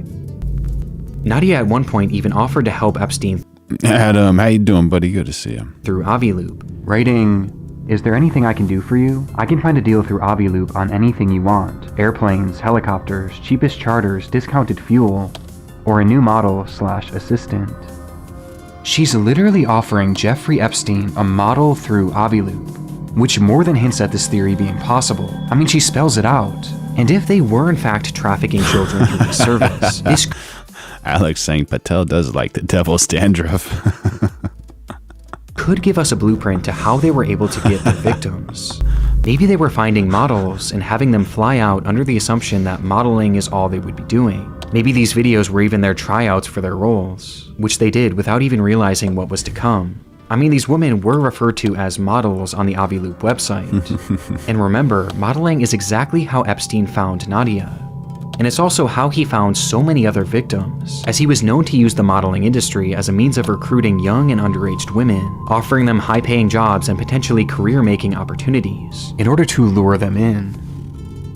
So maybe this was all part of the operation, or maybe Nadia was simply taking a page from his book, and using the same style of entrapment that he used on her. It's so disturbing to even consider. And there's one more email that I believe is the most disturbing of all, that could allude to their alleged trafficking. An email with the subject line, "Old Terry Coconuts. I ordered sweet young coconuts from Thailand for you and they just arrived. Very yummy.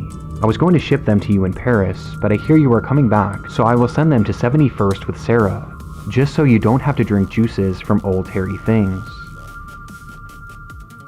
Weird. Epstein was notorious for using code words in his messages, and it's not hard to see what Nadia may have meant by sweet young coconuts. So was it a joke or was it a coded message? This is pretty bad, but in slang, hairy coconuts can be a vulgar reference to a male reproductive organ thing. Pretty bad. It's hard to say, but this email was sent on November 13th, 2011, just 2 months after the launch of Avioop. Welcome to Avioop, your collective find website for anything aviation. So what was Avioop? Well, to this day, we still don't have a true answer, but everyone has their theories, and most of them are not good. Many legitimately believe that Avioop was a front for child trafficking, and I can see why. The connections and the strange material on the website and the channel make this impossible to write off as just some crazy conspiracy theory. And if this theory were to be believed, it makes the Avioop YouTube channel that much more disturbing, as these videos would be advertisements for a human trafficking service that potentially included the victims as the stars. It's also possible that this was a hub for prostitution, and while sex work doesn't always mean human trafficking, just given the players involved, that would definitely still be a concern. There's also still the possibility that Avioop was secretly a porn website, like Epstein seemed to suggest in his email, with this content perhaps occurring on those one-on-one video calls. We got a chat from Etienne Ross saying tinfoil hat channel. Could be. You never know. You never know what's going to happen. But make sure you like, subscribe, turn on those notifications, become a member, throw in a super chat if you want. And maybe we should start wearing our tinfoil hats or start creating tinfoil hats. What do you guys think? And there was one email that I found that was sent from Epstein's assistant, Story Cowles, that makes this feel even more believable, as Epstein asks him what he was up to which Story responds, "Just playing online at Avioop. Pouring rain. Love it, love it." The way these people communicate is just so weird and hard to decide. Yeah, Oi says what the question is about the thousands of gallons of acid and a dentist room lingers in the cool mist of the night's ocean breeze. The people will never be brought to justice. There is no evidence. Unfortunately, it's so wild. Like, they had so much of that stuff that, like, they would never be able to run out of it if they, like, cleaned their pool every day or some wild statistic like that. Yeah, it just did not make sense to have that much there. And I heard that dentist room was for, like, bad things where, like,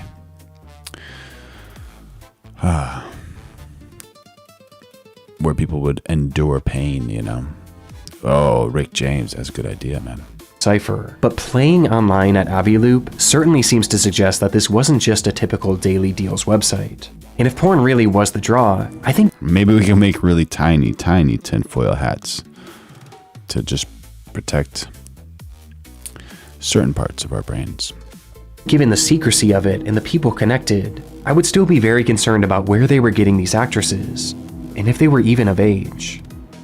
Nadia's legal team has pushed back on these theories, claiming she was merely Epstein's victim and nothing more, and someone who allegedly worked at Avioop claimed that the ad campaign was merely— Oh, is that her? Is that her in that one? —meant to be provocative, and that's all. But this just feels so hard to believe. And regardless of which, if any of these theories are true, it seems so obvious to me that Avioop was never meant to just be a normal company. I even question if perhaps Nadia had created Avioop as a fake website, which Epstein could then funnel money into in order to make it look like Nadia was earning legitimate income, something that she needed to prove in order to get her US visa, which her emails to Epstein show she was clearly struggling with.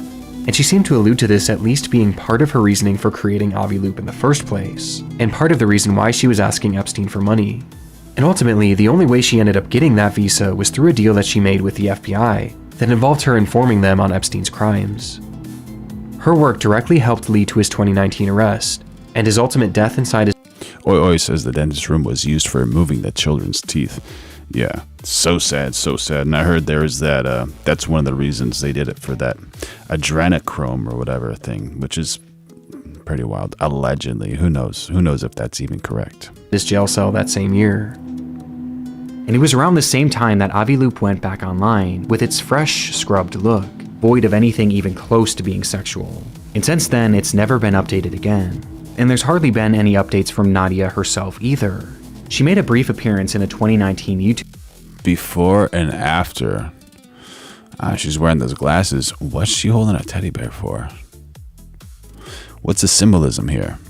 She's got those, her hair in two ponytails on each side. All right. YouTube video where she pulled a prank on a flying instructor, acting as an inexperienced student only to surprise the instructor with how skilled she was, with Nadia going as far as to dress as a child. But since then, her trail goes pretty much cold, and once the Epstein files started releasing around 2024, she disappeared from the public eye. Bizarrely, from that point on, the only trace of her... We got Shelly Boom jumping on the chat saying, Island Man isn't extinguished.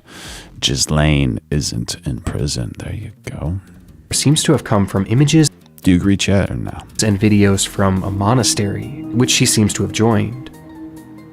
Nadia Marinko's work with the FBI and the immunity that she was given all those years ago makes it feel unlikely that she'll ever be prosecuted, or even investigated for whatever this whole operation was. The reality, though, is that we don't know the full truth about Avioop, and it's involved in one of the most twisted and deep rabbit holes in human history. A rabbit hole filled with so many layers and cover-ups and corruption that I just hope that somewhere within all of it, we can eventually find an answer to the question, what was Avioop? But until then, it will remain one of the darkest mysteries not only on YouTube, but across the entire internet. Hey guys, I actually have a super last minute update here. I'd completely finished this video, but there was something that was still bothering me. The question of who were these deal attendants? I initially tried looking for information that could give us an ID, but everything was just wild speculation. But I decided to give it one last look, and I'm glad that I did because I actually think I identified 2 of them. Nice. I found an article that reported one of them as being a woman named Shannon Cusack, which explained that Shannon was actually a friend and maybe even roommate of Nadia at the time that she was starting up Avioop, and at the time of filming this ad, she was actually in her mid-20s. It seems like she might have just been helping Nadia out at the time with this. She even listed the job on her LinkedIn supposedly, though it's now since been removed. The other deal attendant that I might have found was Ashley, and it was actually thanks to a YouTube comment. And what's interesting about her was that she was a model, but she was also in her mid-20s around the time of filming this. And based on her blog, she continued to have a normal modeling career and seemingly normal life after her time working with Avioop, before she sadly passed away from cancer. And from what I've seen, there isn't much to hint that she... What? Sadly? Just out of the blue? At a young age? Alright. Jason Beatrice jumping on the chat saying, MAGA doesn't care about Trump. We only care about stopping Democrats. What do you think? Agree, disagree? What do you think, chat? We're going live every day of 2026. Make sure you like, subscribe, turn on those notifications, become a member, throw in a super chat. He was ever a victim of anything Epstein-related. This is huge because a lot of people were falsely claiming that this girl was Ashley Martinez. Oh, similar nose for sure. Missing at that age. I don't see blue eye color though. That looks brown to me. I don't know what they're saying. A missing girl whose family is still searching for her to this day. But this doesn't appear to be the case. The only deal attendant that I wasn't able to ID was Claire, who does happen to look the youngest. No worries, Etienne Ross. Good to see you here, buddy. Welcome aboard, welcome aboard. But knowing now that these other women were of age, I feel more inclined to believe that maybe the women shown on the channel weren't actually victims of the operation, or at the very least, they weren't children. But obviously I can't say this for certain, and that's not to say that that wasn't happening behind the scenes, of course. This just adds another layer to this mystery. Yeah, that's a wild one.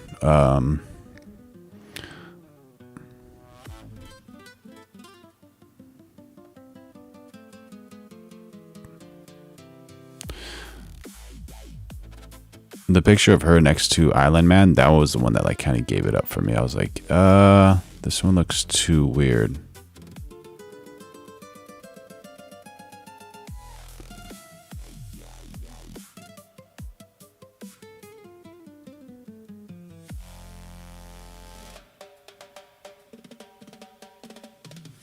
Yeah, she was there next to Island Man on the beach, and I was like, yeah, this is way too weird. She feels way too comfortable, like being next to him.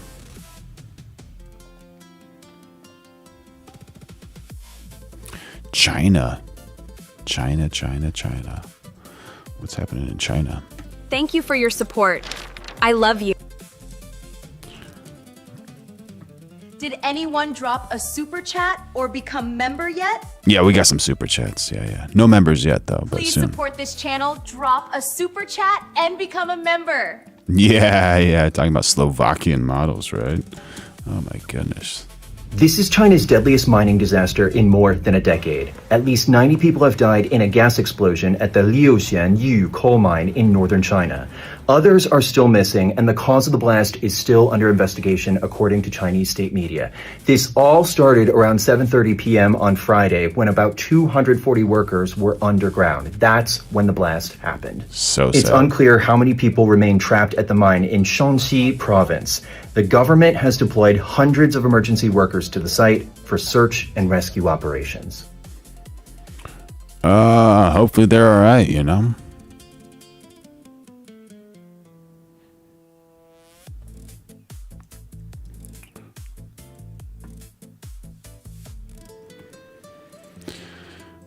That's one thing. Like, China is so experienced at so many things in that building, but they have so many failures with, like, buildings. They're just weakly built. Like, they go very cheap with their building materials, and allegedly they're really great engineers and those types of things, but just so weak. And we got the synagogue of Satan rituals. What?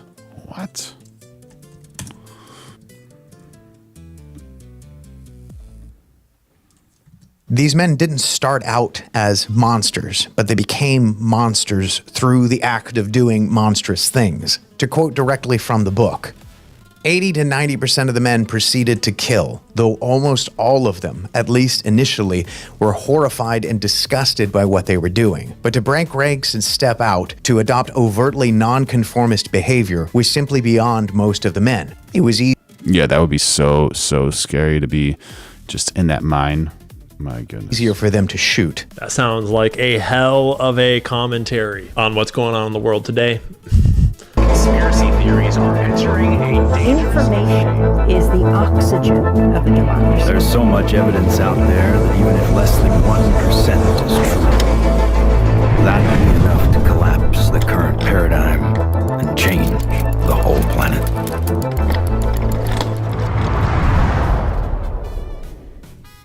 Let's talk about the synagogue of Swamp Wizard has joined the chat saying Satan, Northern Semitic word for accuser or adversary, a position you take up, not a name. Oh, interesting. Didn't know that. Satan. Yeah. All right, let's talk about the synagogue of Satan. Will somebody hit the spooky music, please? Real quick. The other thing you should do is hit the like and subscribe buttons on our boy Mr. Quigley's channel. I don't know how he's only at 28.6K subscribers, and this video rightly has 330,000 views. That is some fucking content, bro. That is killing the game, if you will. That's very impressive work, and I'm not surprised that he's getting those kinds of views on regardless of his sub count. That's a cool shout out. When he's making content this funny. So if you're not already in with our boy, Mr. Quigley, I bet that give it a few minutes. I bet you'll be subscribing. Who or what is the synagogue of Satan? Well, you see, the Bible teaches that there is the synagogue of Satan. They are the ones that control the media. You are the synagogue of Satan. And you have wrapped your tentacles around the U.S. government. Behold, I will make them of the synagogue of Satan, and I'm speaking directly to you, Rabbi Shmuley. What if I told you? Yeah, Swamp Wizard is correct, actually. Hasatan means the adversary or the accuser, more like a role or title at first, not originally just a personal name. In job, he functions almost like a heavenly prosecutor. Later, traditions turns Satan into the name cosmic enemy people usually think of today. That there's a secret cabal of powerful people controlling the planet. The Rothschilds. Committing false flag attacks against innocent civilians. 9/11. All in service of an ancient demonic cult. Bohemian Bolshevik Bernie. Haven't heard that one before. Offering blood sacrifices to bring about the Antichrist and the apocalypse. Homosexual amphibians. And what if I told you that this group is called the Synagogue of Satan? Are you completely out of your fucking mind? What? What is happening right now? I'm setting up the video. No, I get that, but what is this Synagogue of Satan crap? Like, what are we doing after this? The Nazi base on the moon? And I mean, look at this thumbnail. What kind of brain rot YouTube clickbait bullshit? Real quick, look at this thumbnail, bro. Gavin If Newsom? you're blackpilling, if you're feeling down, if the Kentucky 4th District election has you feeling like there's no hope, a little perspective. This is the thumbnail for the video. It's this with the words Synagogue of Satan giant across the screen. That is being served to me by YouTube on their front page in 2026. That's wild. Let's just say that kind of stuff was not being served on YouTube even 2 years ago. It does look like Gavin Newsom, doesn't it? I don't know if that's intentional or on accident, but so I'm just saying. Lone Wolf and Cub is enjoying the chat saying Chevron had to put up signs at their gas stations in California to tell people their gas prices are high because of Democrat policies, because they're too stupid to know otherwise. The very existence of the conversation, the slipping of the filters, the noticing, it's at unprecedented levels. And it's got a long ways to go as a conversation before it's mature. And before it has matured in all of our awarenesses, understandings, and actually filtered out to making a difference in our culture. Right now, we're just learning the language still, most of us. Still learning the basic facts of what's even going on. But we've come a long way from just a few years ago. And also, I want you to note, if you're not a creative or a creator, just note the rhetorical tactics that he's using. Don't presume that when he makes fun of something, he's making fun of it. And when he says this, he's saying just that. Just be aware, this man is clearly playing some pretty high quality YouTube games. Bullshit is this thumbnail? What kind of a moron would click on something like that? Don't look at them. Look at me. This channel is supposed to be about vaguely serious socio-political commentary, right? Why would you think that I would want to do something about the Synagogue of Satan? Well, because some people, not me mind you, but some people seem to think that this conspiracy is anti-Semitic.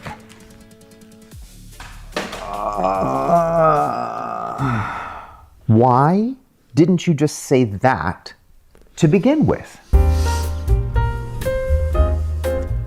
So you've probably heard people throwing around the term Synagogue of Satan lately, and you're maybe a little curious about what all of that means. The Synagogue of Satan is a shorthand for a conspiracy theory that says that there are a bunch of powerful people running around doing a bunch of evil shit and wearing the Jewish identity like a skin suit to protect themselves from criticism, which is a totally weird and unfounded thing that definitely doesn't have just an overwhelming amount of evidence to support it. For the Definitely not. Totally made up.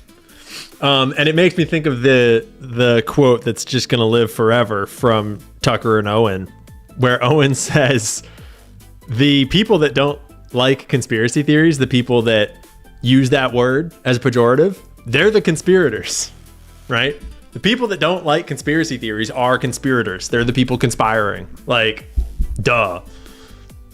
Uninitiated, for those of you that are not from a Christian background, allow me to very briefly explain the religious component.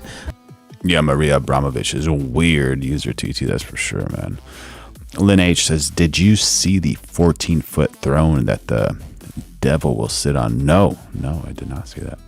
Of this idea. The phrase Synagogue of Satan is actually a biblical reference. It appears exactly twice in the Bible, both times in the early chapters of the book of Revelation, so damn near the end of the book. Now, these chapters are a series of letters that were allegedly written by Jesus as transcribed by the Apostle John and were sent to a series of small Christian communities throughout Asia Minor during the early years of the church. And the verses read as follows, Revelation 2:9. And I know the blasphemy of those who say they are Jews and are not, but are a synagogue of Satan. And Revelation 3:9. Indeed, I will make those of the synagogue of Satan who say they are Jews and are not, but lie. Indeed, I will make them come and worship at your feet, and to know that I have loved you. Now, unfortunately, there's not really a whole lot of extra context provided about these verses. There's no indication of who these people are. Somebody mentioned Frankism in the chat. Frankism was a radical 1700s sect around Jacob Frank, part messianic movement, part heresy, part cult-like rebellion against religious law. It's historically real, but when people use it today to explain every evil elite conspiracy, they're usually jumping from history into speculation. Frankism was condemned by Jewish authorities and later became tangled with Catholic conversion, mysticism, secrecy, and scandal. Some Frankists converted to Catholicism in Poland, but kept secret beliefs. Actually were, or what they did to deserve such an unfortunate designation as the synagogue of Satan. One interpretation, the more obvious one, is that these were non-ethnic Jews, so Jews that were not of the direct lineage of Abraham, but that had adopted Jewish culture and who falsely identified as Jews. Another possibility is that these were the Pharisees or some other old school religious leaders that followed Abrahamic law, maybe even the same ones that plotted to crucify Jesus, which is strengthened by the fact that Jesus called the Pharisees the children of the devil in John 8:44. Or maybe it was just a group of Jews who had started worshiping Moloch and sacrificing children again, because that is just a thing that the Israelites loved to do over and over and over again in the Old Testament. Yeah, it's totally weird that people think Jews are running around sacrificing children these days, given how many times they claim to have done it themselves in their own holy book. But the reality is, it's crazy how many anti-Semitic conspiracy theories are actually written in Jewish religious books directly, like as their actual history, as their actual rabbinic conversations about theology and about their own laws and trying to figure out what they should do with themselves. It's a whole rabbit hole that I'm personally going down a bit more on the side. And I think we should probably all go down a bit more on the side. Is that these two verses in Revelation are completely open to interpretation. Nobody actually knows exactly what they mean. And the Gail Bailey, how you doing? We got Lone Wolf and Cub jumping on the chat saying Democrats think they are God's children while they hoot at people for the horrible crime of wrong thinking. There you go. We got Jason Beatrice jumping on the chat saying, if you let conspiracy theories dictate your thoughts and voting habits, you are a leftist Democrat. Interpretation that many people have settled on over the years is that there be fake Jews running around doing evil shit. People who are not of the Abrahamic bloodline, but who claim... Jeffrey Lorenzana says, Jewish books.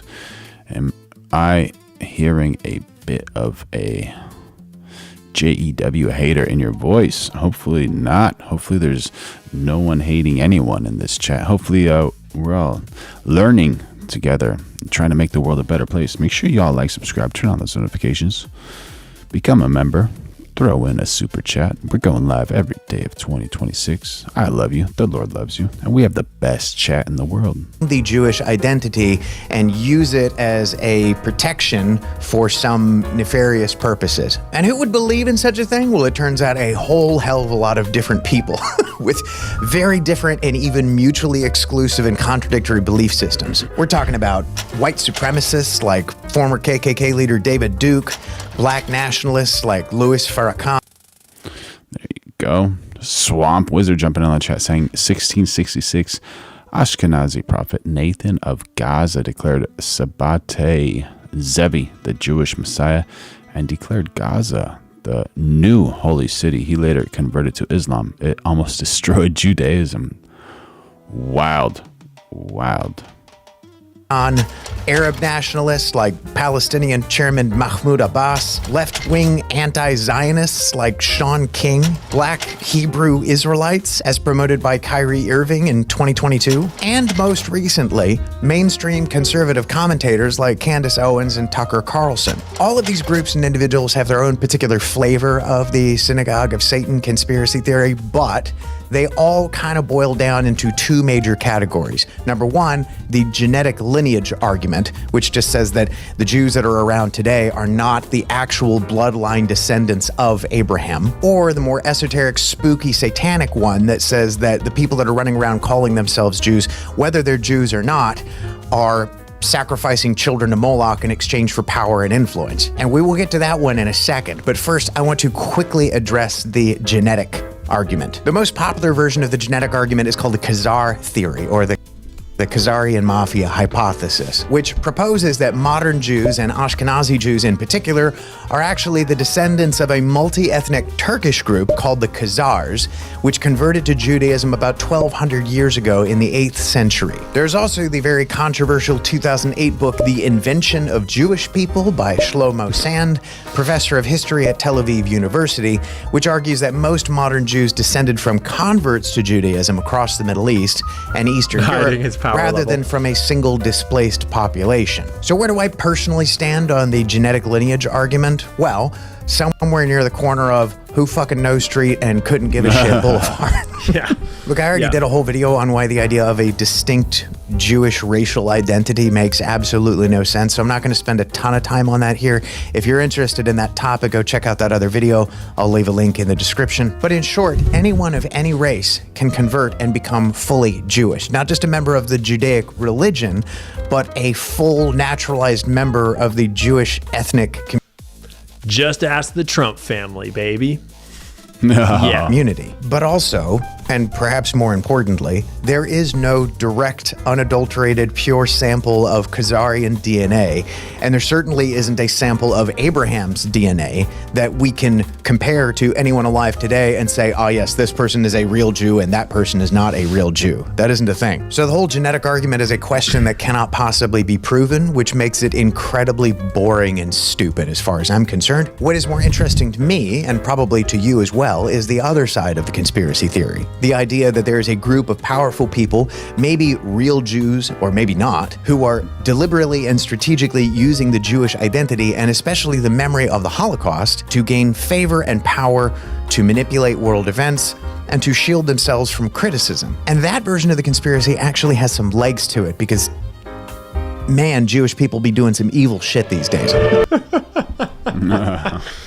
I was worried that he was gonna like try to dance around it for a second. It's like that part of the conspiracy theory might possibly be kind of like, open your fucking eyes, bro. Look around you. Yeah, pretty much. This is a YouTube movie. That is a title in a YouTube movie. Evil shit these days. I don't know if it's monetized or not. I have YouTube Premium, so I don't know, but I assume it's monetized. It's getting suggested to me. It's got 300,000 views. I think it would be easier to dismiss the whole pedophilic Jewish cartel running the world and sacrificing children to Moloch thing if there weren't just a butt ton of examples of weird, creepy shit that people who claim the Jewish identity were up to these days. Whether they're... Before we get too far into this, let's just...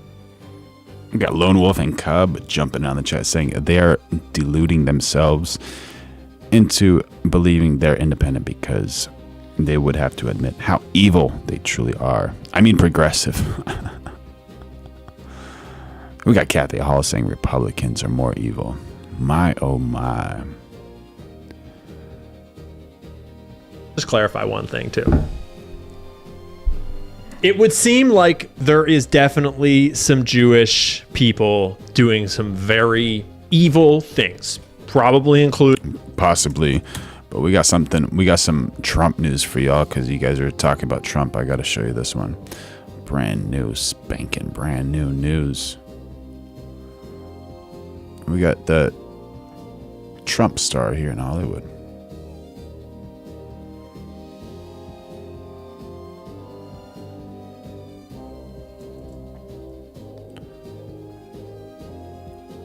Day 7, a Donald Trump star on the Hollywood Walk of Fame. And who's talking? You guys think a MAGA's talking? Or a septum haver is talking? And today, somebody wrote some very nice words. Nice words, dude. To describe Donald Trump, and I love this for him. It's that person loves it for him? It says the worst things on there. All right, that's it.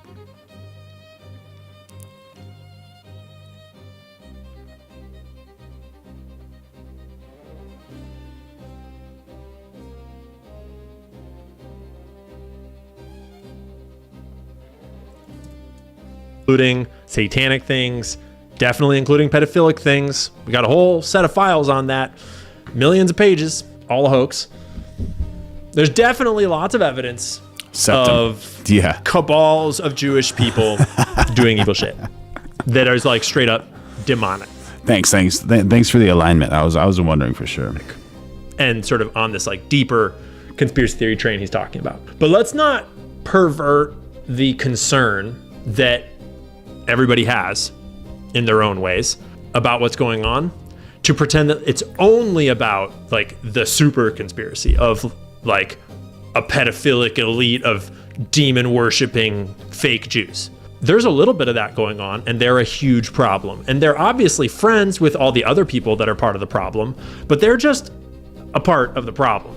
To clarify, the vast majority of people that are doing evil in this world right now aren't sacrificing babies.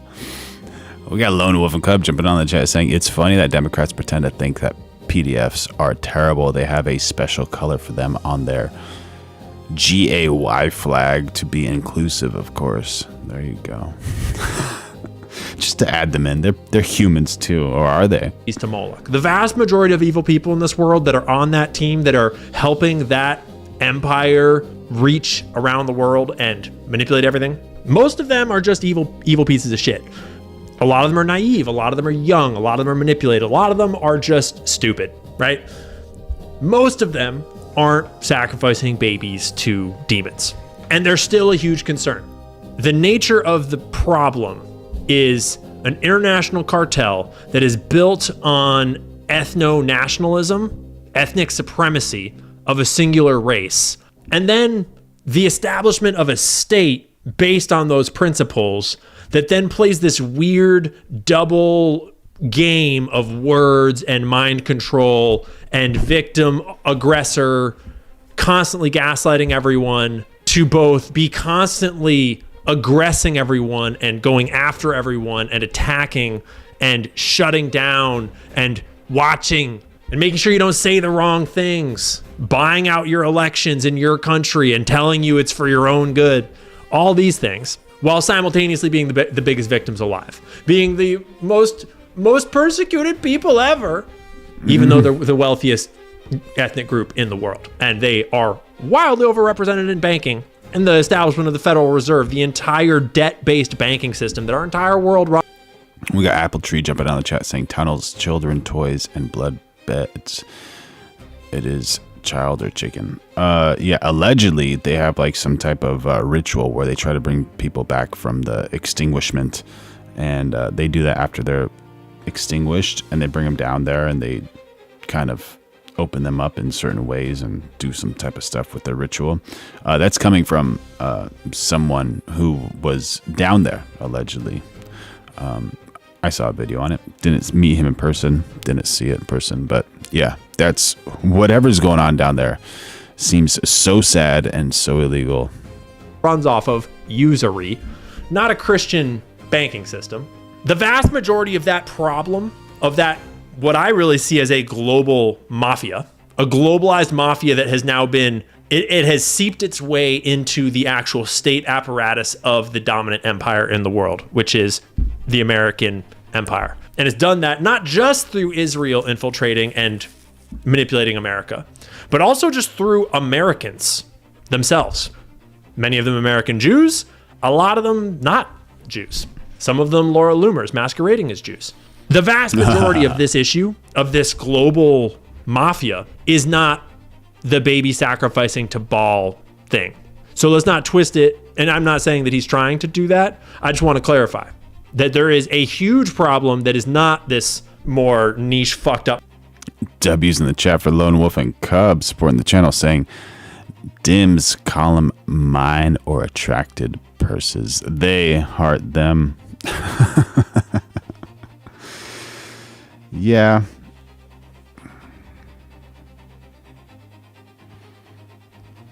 Those Dims. Thank you so much for the support. Veronica, where you at? Come here and tell Lone Wolf and Cub you love them. Thank you for your support. I love you. Wishing you and your family the best. That's right, girl. Go on and get your exercise. Do your push-ups or whatever you're doing down there. A part of this conspiracy theory that is wildly evidence. There's so much evidence for all of this shit. Some of it more than others. Some of it is more up for debate than other parts. And I would argue that the part of their sacrificing babies to demons, that's more up for debate. It's more complicated. There's a lot we don't know, obviously. There's a lot of secrecy involved. But like the Epstein files, they just are what they are. You can read them, right? Massey's election is what it is. You can just look at it. Jewish people talk about how they controlled it and the money they put into it and how they'll buy any election they like. And if you don't like Jews, if you don't like what they like, yeah, sorry, you're gone. Just want to clarify before we get too far into the fun part. It's not fun. You know what I mean. The spooky part of this conspiracy, just to remind us all that this is obviously a very niche slice of the whole part of the problem, but they be bumping shoulders. They're all hanging out on these islands. Actually Jewish or not, whether that distinction is me. Lone Wolf Cub says, Island Man gave the money he got from victims to Democrats. There you go.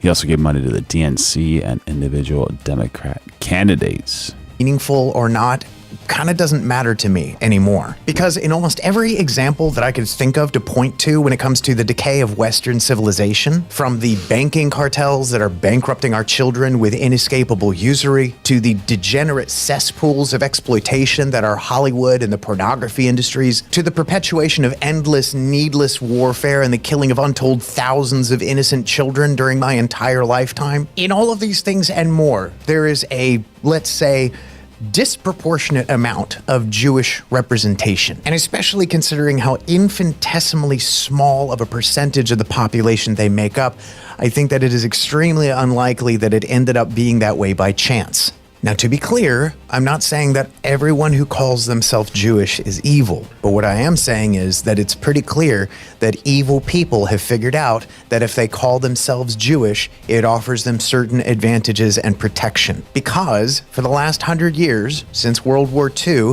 the Jewish people have enjoyed a great deal of compassion and understanding worldwide. Hell, Right? That's quite well said. Quite well said, sir. I mean, we even gave... There you go. You know, what else is well said is Jason Beatrice jumping in the chat saying, Jeffries took money from Island Man after he was convicted. And I love saying that. Gave them an entire country for themselves that wasn't ours to give and was already full of people that were living there. Oopsie daisy. Well, I'm sure that'll work out just fine. But very recently and very rapidly, that global goodwill has begun to completely evaporate for very understandable reasons. I think the thing that brought this idea of a satanic Jewish cabal to the forefront for me and for a lot of other people was some combination of Gaza and Jeffrey Epstein. Many questions remain about Epstein, but two things in particular are crystal clear. Number one, that he was without a doubt an Israeli intelligence asset with extensive connections via Robert Maxwell and Ehud Barak. So this source is new to me, right? Mr. Quigley. I've never watched his YouTube channel before, as I'm sure you're doing. I'm always looking for any of the key indicators that this dude's legit, that this dude is here for truth and is here to speak his mind. Because we got a chat from Smith the Moon saying this needs to end or we are all gonna be extinguished of another year to have a war that will end humanity. Just don't be afraid. No, the Lord is in control. You got nothing to worry about. And that's part of it. They want you to be scared. A lot of these people want you to be scared. And don't give them that benefit of the doubt. You know, like There's no reason to. Just try to be a good person, do the right thing. You know, don't hate anyone for their ethnicity or their country or their views. They're Democrats or conservatives, you know. I can totally vibe with playing games, not saying certain things for YouTube. And by the way, we're going live every day of 2026, so make sure you like, subscribe, turn on those notifications, become a member, throw in a super chat. So that your channel doesn't get demonetized and, you know, being careful like that. But that's different than being Michael Knowles and making videos that are like, well, yeah, Israeli people maybe contributed a lot of money to Thomas Massey's race, but like that doesn't mean that Israel bought the race. There's all sorts of other complicating factors, and I don't really want to talk. The Chad USA says, focus on your life and what you can handle. That's right, buddy. That's right. Talk about it because, you know, I don't know. Whole different story. And one of the most obvious and easy litmus tests is, do they talk openly and directly about the fact that Epstein worked for Israel? If they're doing that, we're off to a pretty good start. And half of the playing field is already eliminated. Half of the playing field has already exposed how controlled or brain dead they are. And number two, that this was not just pedophilia. Like that alone would have been bad enough, but no, this went way further and way darker than that. Now, I don't know exactly how much of the nastier stuff in the Epstein. Oi, oi. Dropping a super chat saying, the Lord is in control. Be terrified. Look around with the green super chat. $5 USD super chat saying, the Lord is in control. Be terrified. Look around. Drink a martini. Enjoy your life. Don't worry about a thing. Don't worry about a thing. It's all good. It's all good. Oh, Veronica wants to come out? Okay, sure, Veronica. Thank you for your support. I love you. Wishing you and your family the best. Oh my gosh, Veronica loves you. You're amazing. You are absolutely incredible. W's in the chat for oi oi. Thank you for keeping us alive. Files I'm allowed to show on YouTube, but suffice to say it's there. And if you're watching this video, you're probably already at least somewhat familiar with it. If you're not already aware, then I guess just be careful and be sure to monitor your mental health. Point being, it is entirely too easy to read satanic, occult, evil shit into the behavior and activities of this man. And this is just the stuff that they've shown us. The overwhelming majority of the Epstein files are still redacted because they've not released the photos or videos, which you would think would be the most important part. Imagine the kind of horrific stuff the government has decided we don't get access to.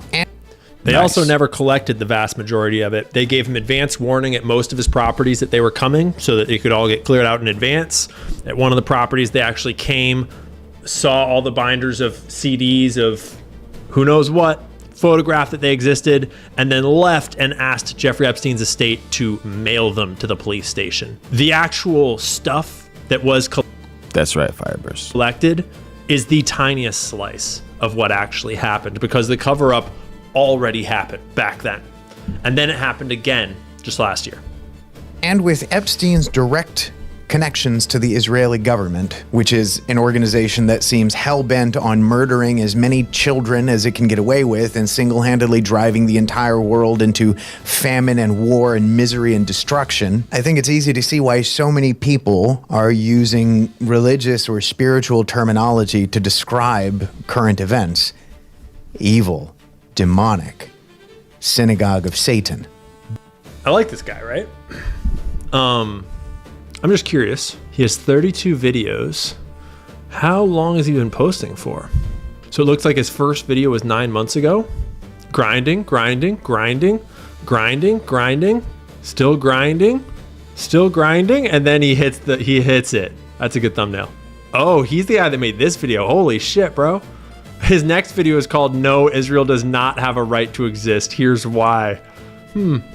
So, yeah, I was curious how long he's been making videos for, because we'll talk more about this in the future, lots of times. But I am a big believer in more of us regular folks starting to make content, just starting to add voices, because When you log on to X, you get this deluge of Israeli propaganda coming from all of their Israeli mouthpieces. But ultimately, there's only like 20 of them that actually have video cameras and faces and actually can pretend to leverage any real influence. The rest are just bots and trolls and faceless accounts. And there really is a critical mass element to this public square where imagine if it was just Candace Owens and Tucker Carlson. And that's it. And no one else was here. No one else was talking. No one else was investigating Charlie Kirk. No one else was doing anything, right? They would be drowned out. They would look like pariahs. They would look crazy. A lot of us would still tune in and still pay attention and not care about that. But a lot of people wouldn't, because they would be too solitary.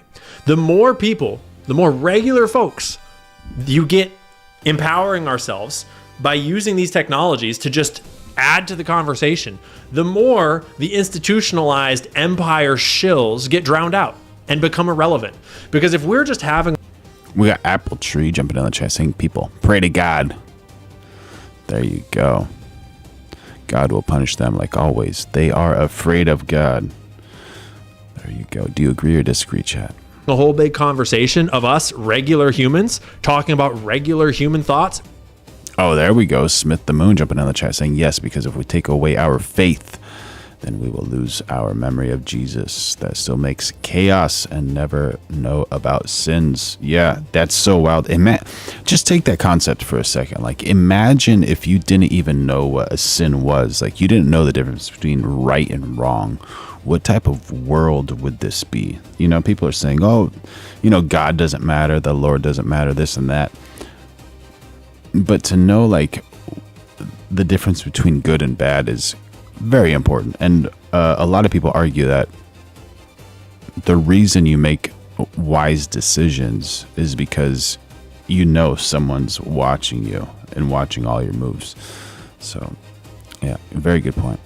Without all their bullshit thought control, they become irrelevant.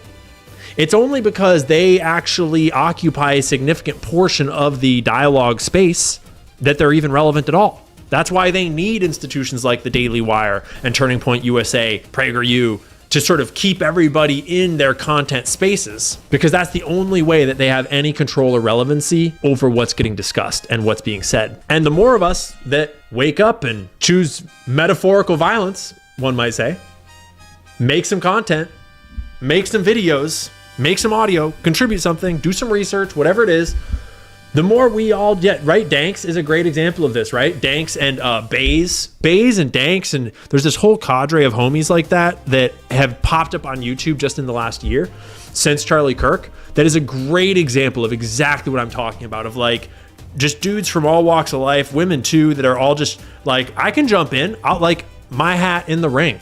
And some of them are seeing more success, some of them seeing less. They're all helping each other out. They're creating this whole other content sphere, and it's so fucking cool to watch. And they've got great takes. They're doing great research. Swamp Wizard jumping in the chat, very cool, and saying sin, an old archery term meaning to miss the mark, as in it matters not if you miss by an inch or a mile, you still miss the mark. Very, very cool.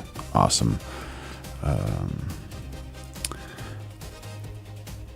Looking for the word that is like the root word of a word. Very cool, very cool. Contributing, and then because they're contributing in video format, it's so much easier for a bigger account like me to take one of their videos and share a clip of it, right? To take Danks' live stream and react to it. And suddenly I can help him get more exposure because he's doing something that brings value to the conversation. Whereas if he was just an anon on Instagram, like messaging me like, hey, Ian, you need to talk about this one issue that I really care about. Read my whole DM so you know how important my issue is. Like, obviously I can't, I'm not, that's sorry. But when you are making video content about it, when you're contributing to the like conversation, everything changes. And it's really cool to see. And basically I was scrolling to be like, how long has this guy been doing this? And like, what's his vibe? What's his story? And I don't know him. I don't know anything about him. This is the first video of his that I've seen. But what I am looking at here is, it looks to me like I'm seeing someone that had the right skill set and personality to be good at this, and then worked at it for several months, learning thumbnails and probably the art of what he's doing and what works and what doesn't. And, you know, didn't get any major hits. And then made a video that had a great thumbnail, great title, right on time, very topical. They got picked up by someone and got some viewership. And then, boom, a regular person can very much do this kind of thing. And who knows? Maybe he's like some Mossad psyop. I don't know. But that's not what I would be led to believe based upon what he's saying. Homie seems pretty on point. Shout out to you, Mr. Quigley. It seems like you're doing great. But as tempting as it is to view the world through this supernatural lens, I think that it might be a coping mechanism for some, and something that we should be cautious about. Removing these things from the realm of human capacity and instead framing them as an epic struggle between the forces of good and evil, it can be a way to make it more digestible and comprehensible. Let me give you an example so that you know what I mean. By the way, I'm about to spoil the ever-loving bejesus out of the show Full Metal Alchemist. So if you've never seen it before and you think you might want to, you should, because it's pretty good. Go ahead and skip to this timestamp, okay? If you have already seen it, first of all, you're a fucking weeb, but carry on. Full Metal Alchemist is set in a universe where people are capable of performing superhuman feats of matter manipulation. Weeb is a slang term for a non-Japanese person who is obsessively enthusiastic about Japanese pop culture, particularly anime, manga, and gaming. That's a The primary governing rule of which is the law of equivalent exchange. In order to get anything, you have to give up something of equal value. Eventually, someone figures out that you can sacrifice human lives in exchange for great power. This forbidden knowledge, held by the ruling class of a particular country, results in a nationwide conspiracy to engage in perpetual warfare against its surrounding neighbors, not for the purpose of winning territory or settling disputes, but rather to sacrifice enough human lives through warfare in order to perform a massive blood ritual and achieve godlike power. Everything about this country, to include its creation, the shape of its borders, its foreign and domestic policies, everything about it has been engineered from the beginning for the purpose of engaging in mass human sacrifice. And what is the name of this evil, demonic, genocidal nation that instigates endless warfare and suffering? Why, Israel, of course.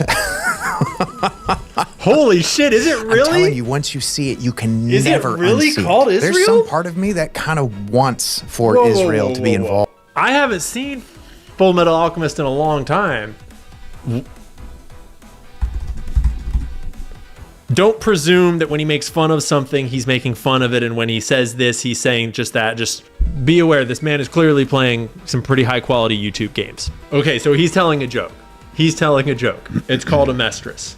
It's the kind of thing, though, where it's got the 7 deadly sins like baked into the lore and the naming of everything. So it's got a lot of like symbology baked into its storytelling and lore. And so it's the kind of thing where I would not be surprised if they had like used some biblical terminology or framing and actually called the nation Israel. Very possible. The metaphor he's referring to, 100% on point.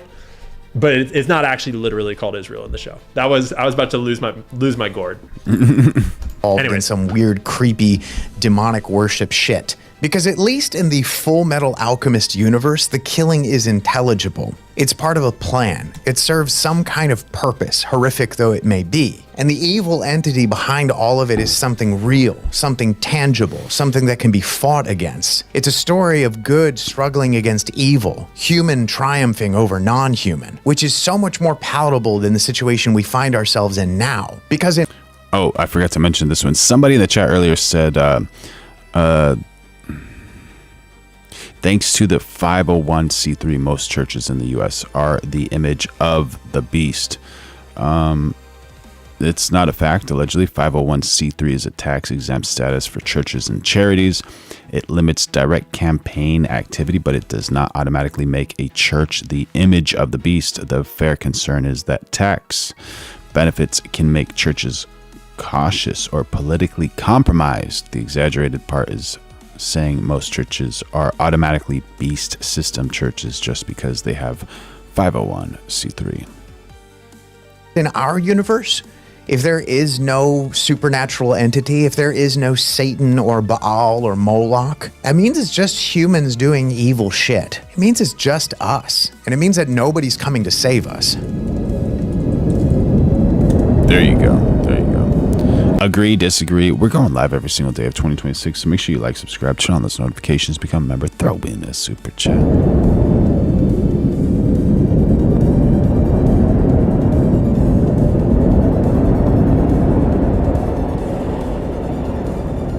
Everybody wants to believe that they're a good person. Selena Girl jumping in the chat saying, you know what they mean by saying turning? No, I don't. Does anyone else know the reason they say that?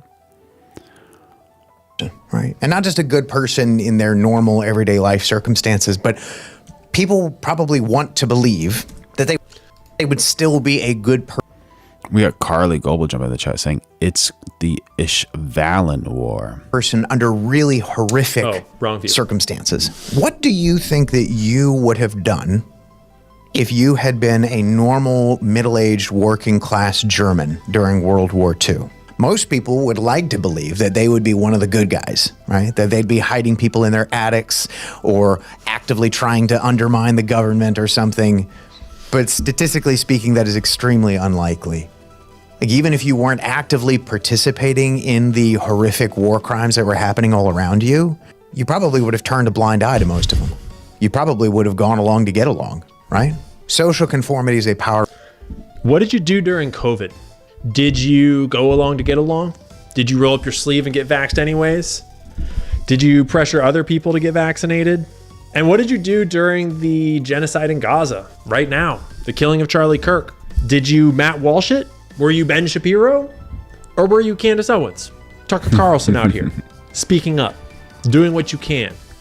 Were you the thousands of other smaller creators, grassrootsers, people with voices or the voiceless all speaking up, just trying to do something, not going along, right? We actually have a lot of information right now about who would and who wouldn't. Powerful thing. We desperately want to fit into a tribe and not be an outcast. And this isn't me being mean. I'm not picking on you in particular. There we go. Fireburst jumping in the chat saying no one is coming to save us. We have to save ourselves, take accountability and honor ourselves, lead by example and connect to others. There you go. It's a nice one. We got always saying no one is coming to save us, although we need not saving. The creator is eternal energy and we are all a part of the creator. I'm just pointing out the fact that all human beings have within them the capacity to do great evil, or at the very least to turn a blind eye. The Chad USA says, no, I didn't get one jab. The Chad USA just uses crosses and hooks, knees, elbows, kicks. He doesn't even use the jab. To evil that's being done around them. This is one of my favorite. I might be talking about something else. Books about World War II. It's called Ordinary Men by Christopher Browning. And it follows the story of this one police battalion of ordinary middle-aged working class men who were drafted into the German army, but for one reason or another were found to be ineligible for regular military duty. And so instead, in the late summer of 1942, they were ordered to carry out a series of mass executions, starting with 1,500 Jews in Józef, Poland. Now, I won't go into any graphic detail here, but suffice to... Apple Tree says, is this ZIO live? What is ZIO? Thank you for the chat.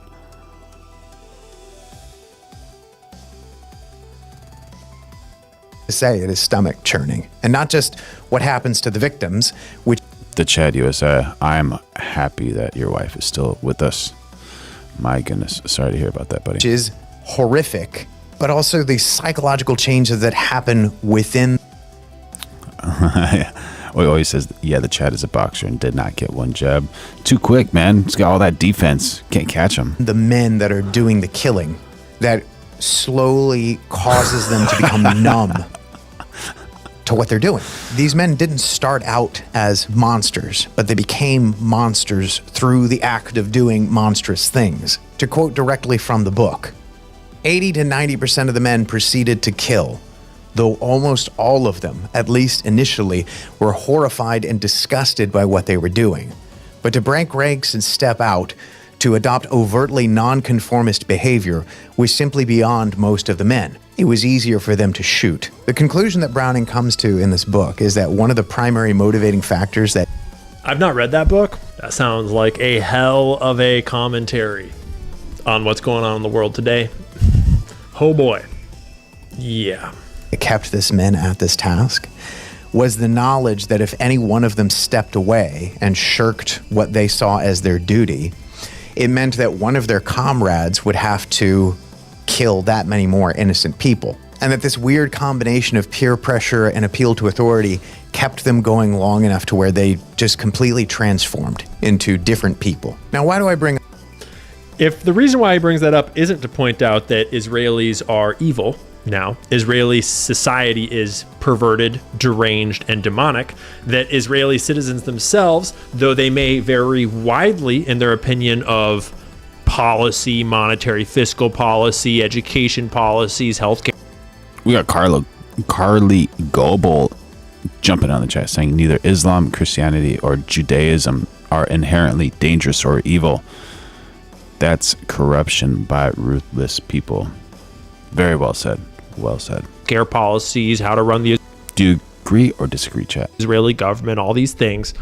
The vast majority of them have served in the IDF. The vast majority of them think that Palestinians are subhuman. The vast majority of them support genocide and support the Greater Israel Project. The vast majority of them have no problem with the torture and other horrible things that are going on in Israeli prisons to people that have stood no trial and have no chance at justice. Because when you're part of a society that does such evil so consistently across everyone, they're drafted to do it. Their whole... And that's not an accident, by the way. When that's your society over the generations, over time, and it's normalized, and if you step out of line, you're a traitor, a self-hating Jew, well, that is a perfect recipe for a truly fucked up and evil society full of truly deranged and damaged people. If that's not where he's going with it, I'll just take it there for us. I figure that's probably where he's going. Up this book because it's one of the few pieces of media about World War II that I've ever engaged with that depicts the average German soldier as human. A flawed human, yes, but human nonetheless. So when we look at the average IDF soldier as they bomb or shoot children or turn Gaza into a parking lot out of pure sadism, or we look at the average Jewish oligarch destroying the environment or degrading our culture, it's tempting to look at these men as demons, as non-human, as monsters. And this is where the synagogue of Satan framing comes into play. We want to...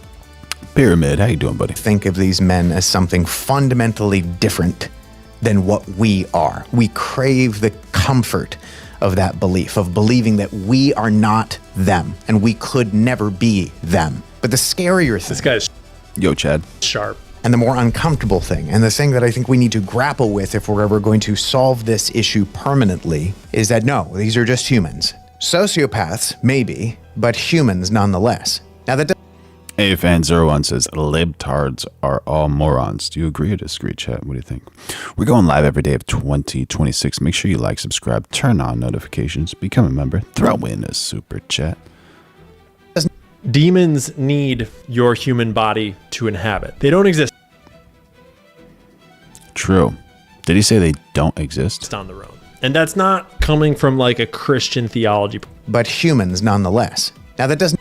Demons need your human body to inhabit. They don't exist on their own. And that's not coming from like a Christian theology perspective. I'm not well versed on Christian theology. That's just coming from a basic metaphoric storytelling perspective of this is a useful metaphor to frame how the world works so that you can live a better life and be a better person. A lot of religion, you can take it from a religious perspective, or you can just realize that when you have good storytelling framing around your life, it makes you a better person and it makes everything make more sense. It helps keep shit together. It helps stop people from being evil, helps encourage and incentivize them to be good. It's a trick we've used on ourselves for thousands and thousands of years. And whether or not you believe in the actual divinity of God and the actual theology of your chosen religion, I support believing in your religion, especially if it's Christianity. But I also support, if you can't get all on board with the religious part of it, I highly support just getting the metaphor side of it because it's super useful. And the metaphor of demons is extremely purpose-built. Swamp Wizard saying demon derived from the Greek daemon, meaning spirit energy, neither good nor bad, but specifically. Yeah, that's an interesting story. I was in Spain this one time, and someone was talking about music and music making, and they actually, a large majority of Spaniards are Catholic, and so, you know, that word, correct me if I'm wrong, but daemon, however you say it, they said like these musicians, they would have like daemons in the walls that would like speak to them to like make the music or whatever, but it was kind of like more like a metaphor, not like an actual physical being or one of those types of things. It was just another word for inspiration. Like some people make movies, like Mel Gibson says, like the Lord speaks to him whenever he makes a movie. So yeah, I'm not trying to compare the Lord to a demon, but it's kind of like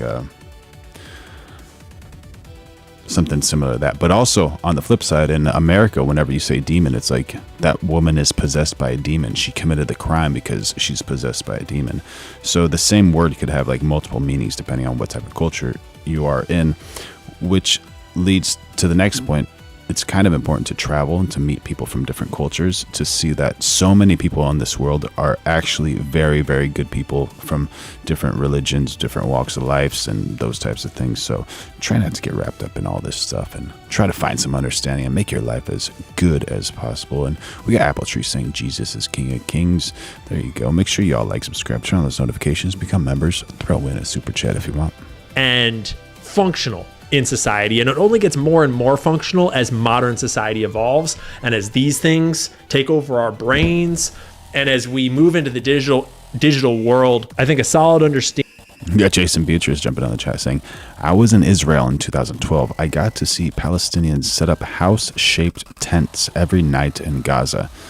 In the morning, they cried when IDF tore them down. It was theater. My goodness. Ending of the metaphor of demons and demon possession. And we got Blood Rain saying Jesus hated his politics during his time. Like he's saying, how we are all human and everyone is susceptible to the demonic.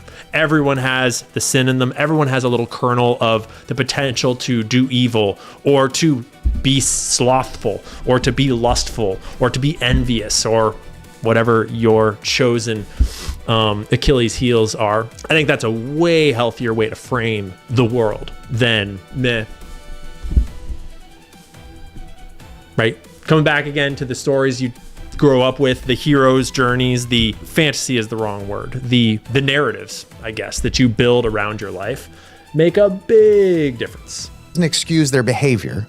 They still need to be stopped by whatever means are necessary. Guy is your religion. So it doesn't change the prescription, but it does change the diagnosis. And most importantly, it puts the responsibility for doing something about it on us, instead of outsourcing that responsibility to some supernatural entity like God or Jesus, who clearly have no interest in directly intervening and stopping the wanton suffering that is happening. I know that things are wrong in the world today. Fundamentally wrong, deeply, profoundly wrong.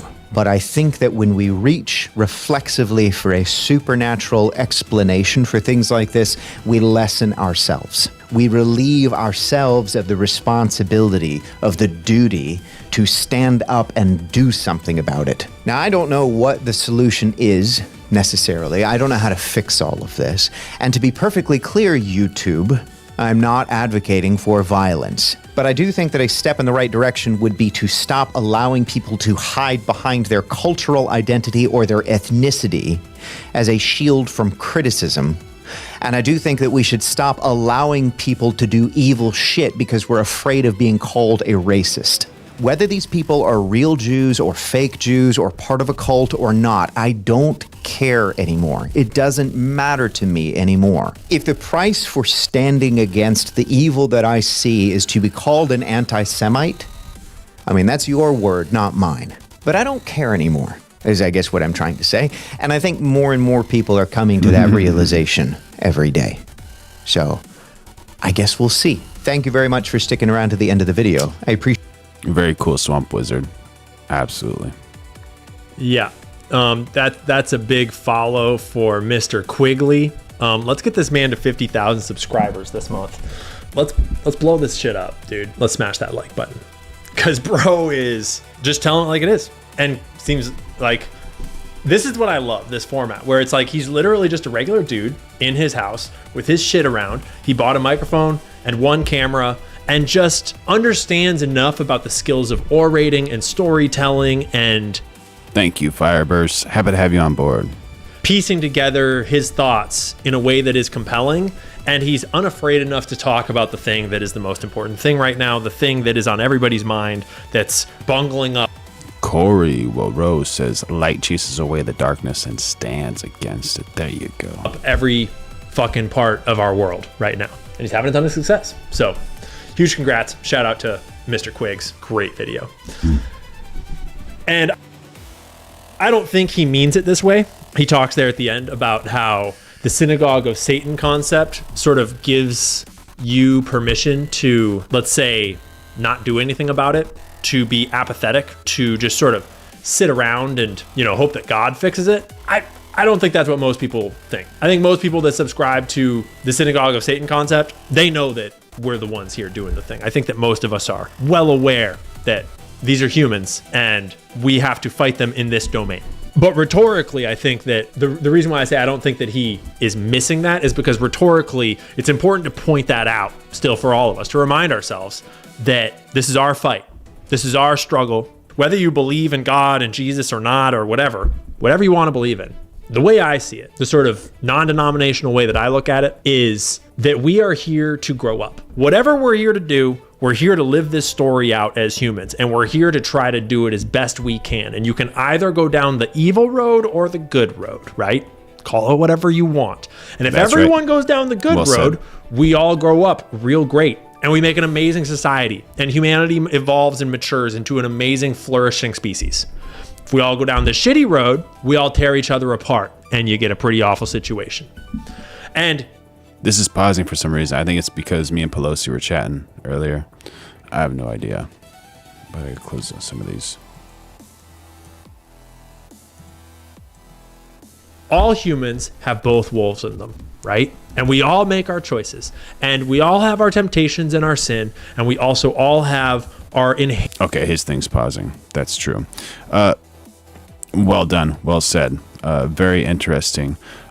This is something, just to wrap it all up. This is 15 years of erosion right here. Oh, let me see how my frame's looking. Maybe it's better this way. Yeah. So this is 15 years of erosion. There's water dropping onto a rock.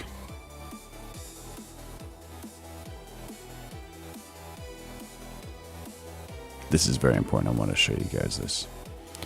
And girls, my 20%. Years. Hitting that rock right there. A little dent. 25 years. That's 25 years right here. You get more of a valley. 50 years goes by, and the fruits of your labors are seen. Stay at it. Things take time. That's right. 15 years. Stay at it. Things take time. Just to let you know, this is your little ounce of inspiration. And yeah, we're going live every day of 2026. Make sure you like, subscribe, turn on notifications, become a member, throw in a super chat, share it if you want. And if those haters are drinking a bunch of haterade and just spewing hate on you, let that hate roll off of your back like water rolls off of a duck's back. I love you. The Lord loves you. We will see you next.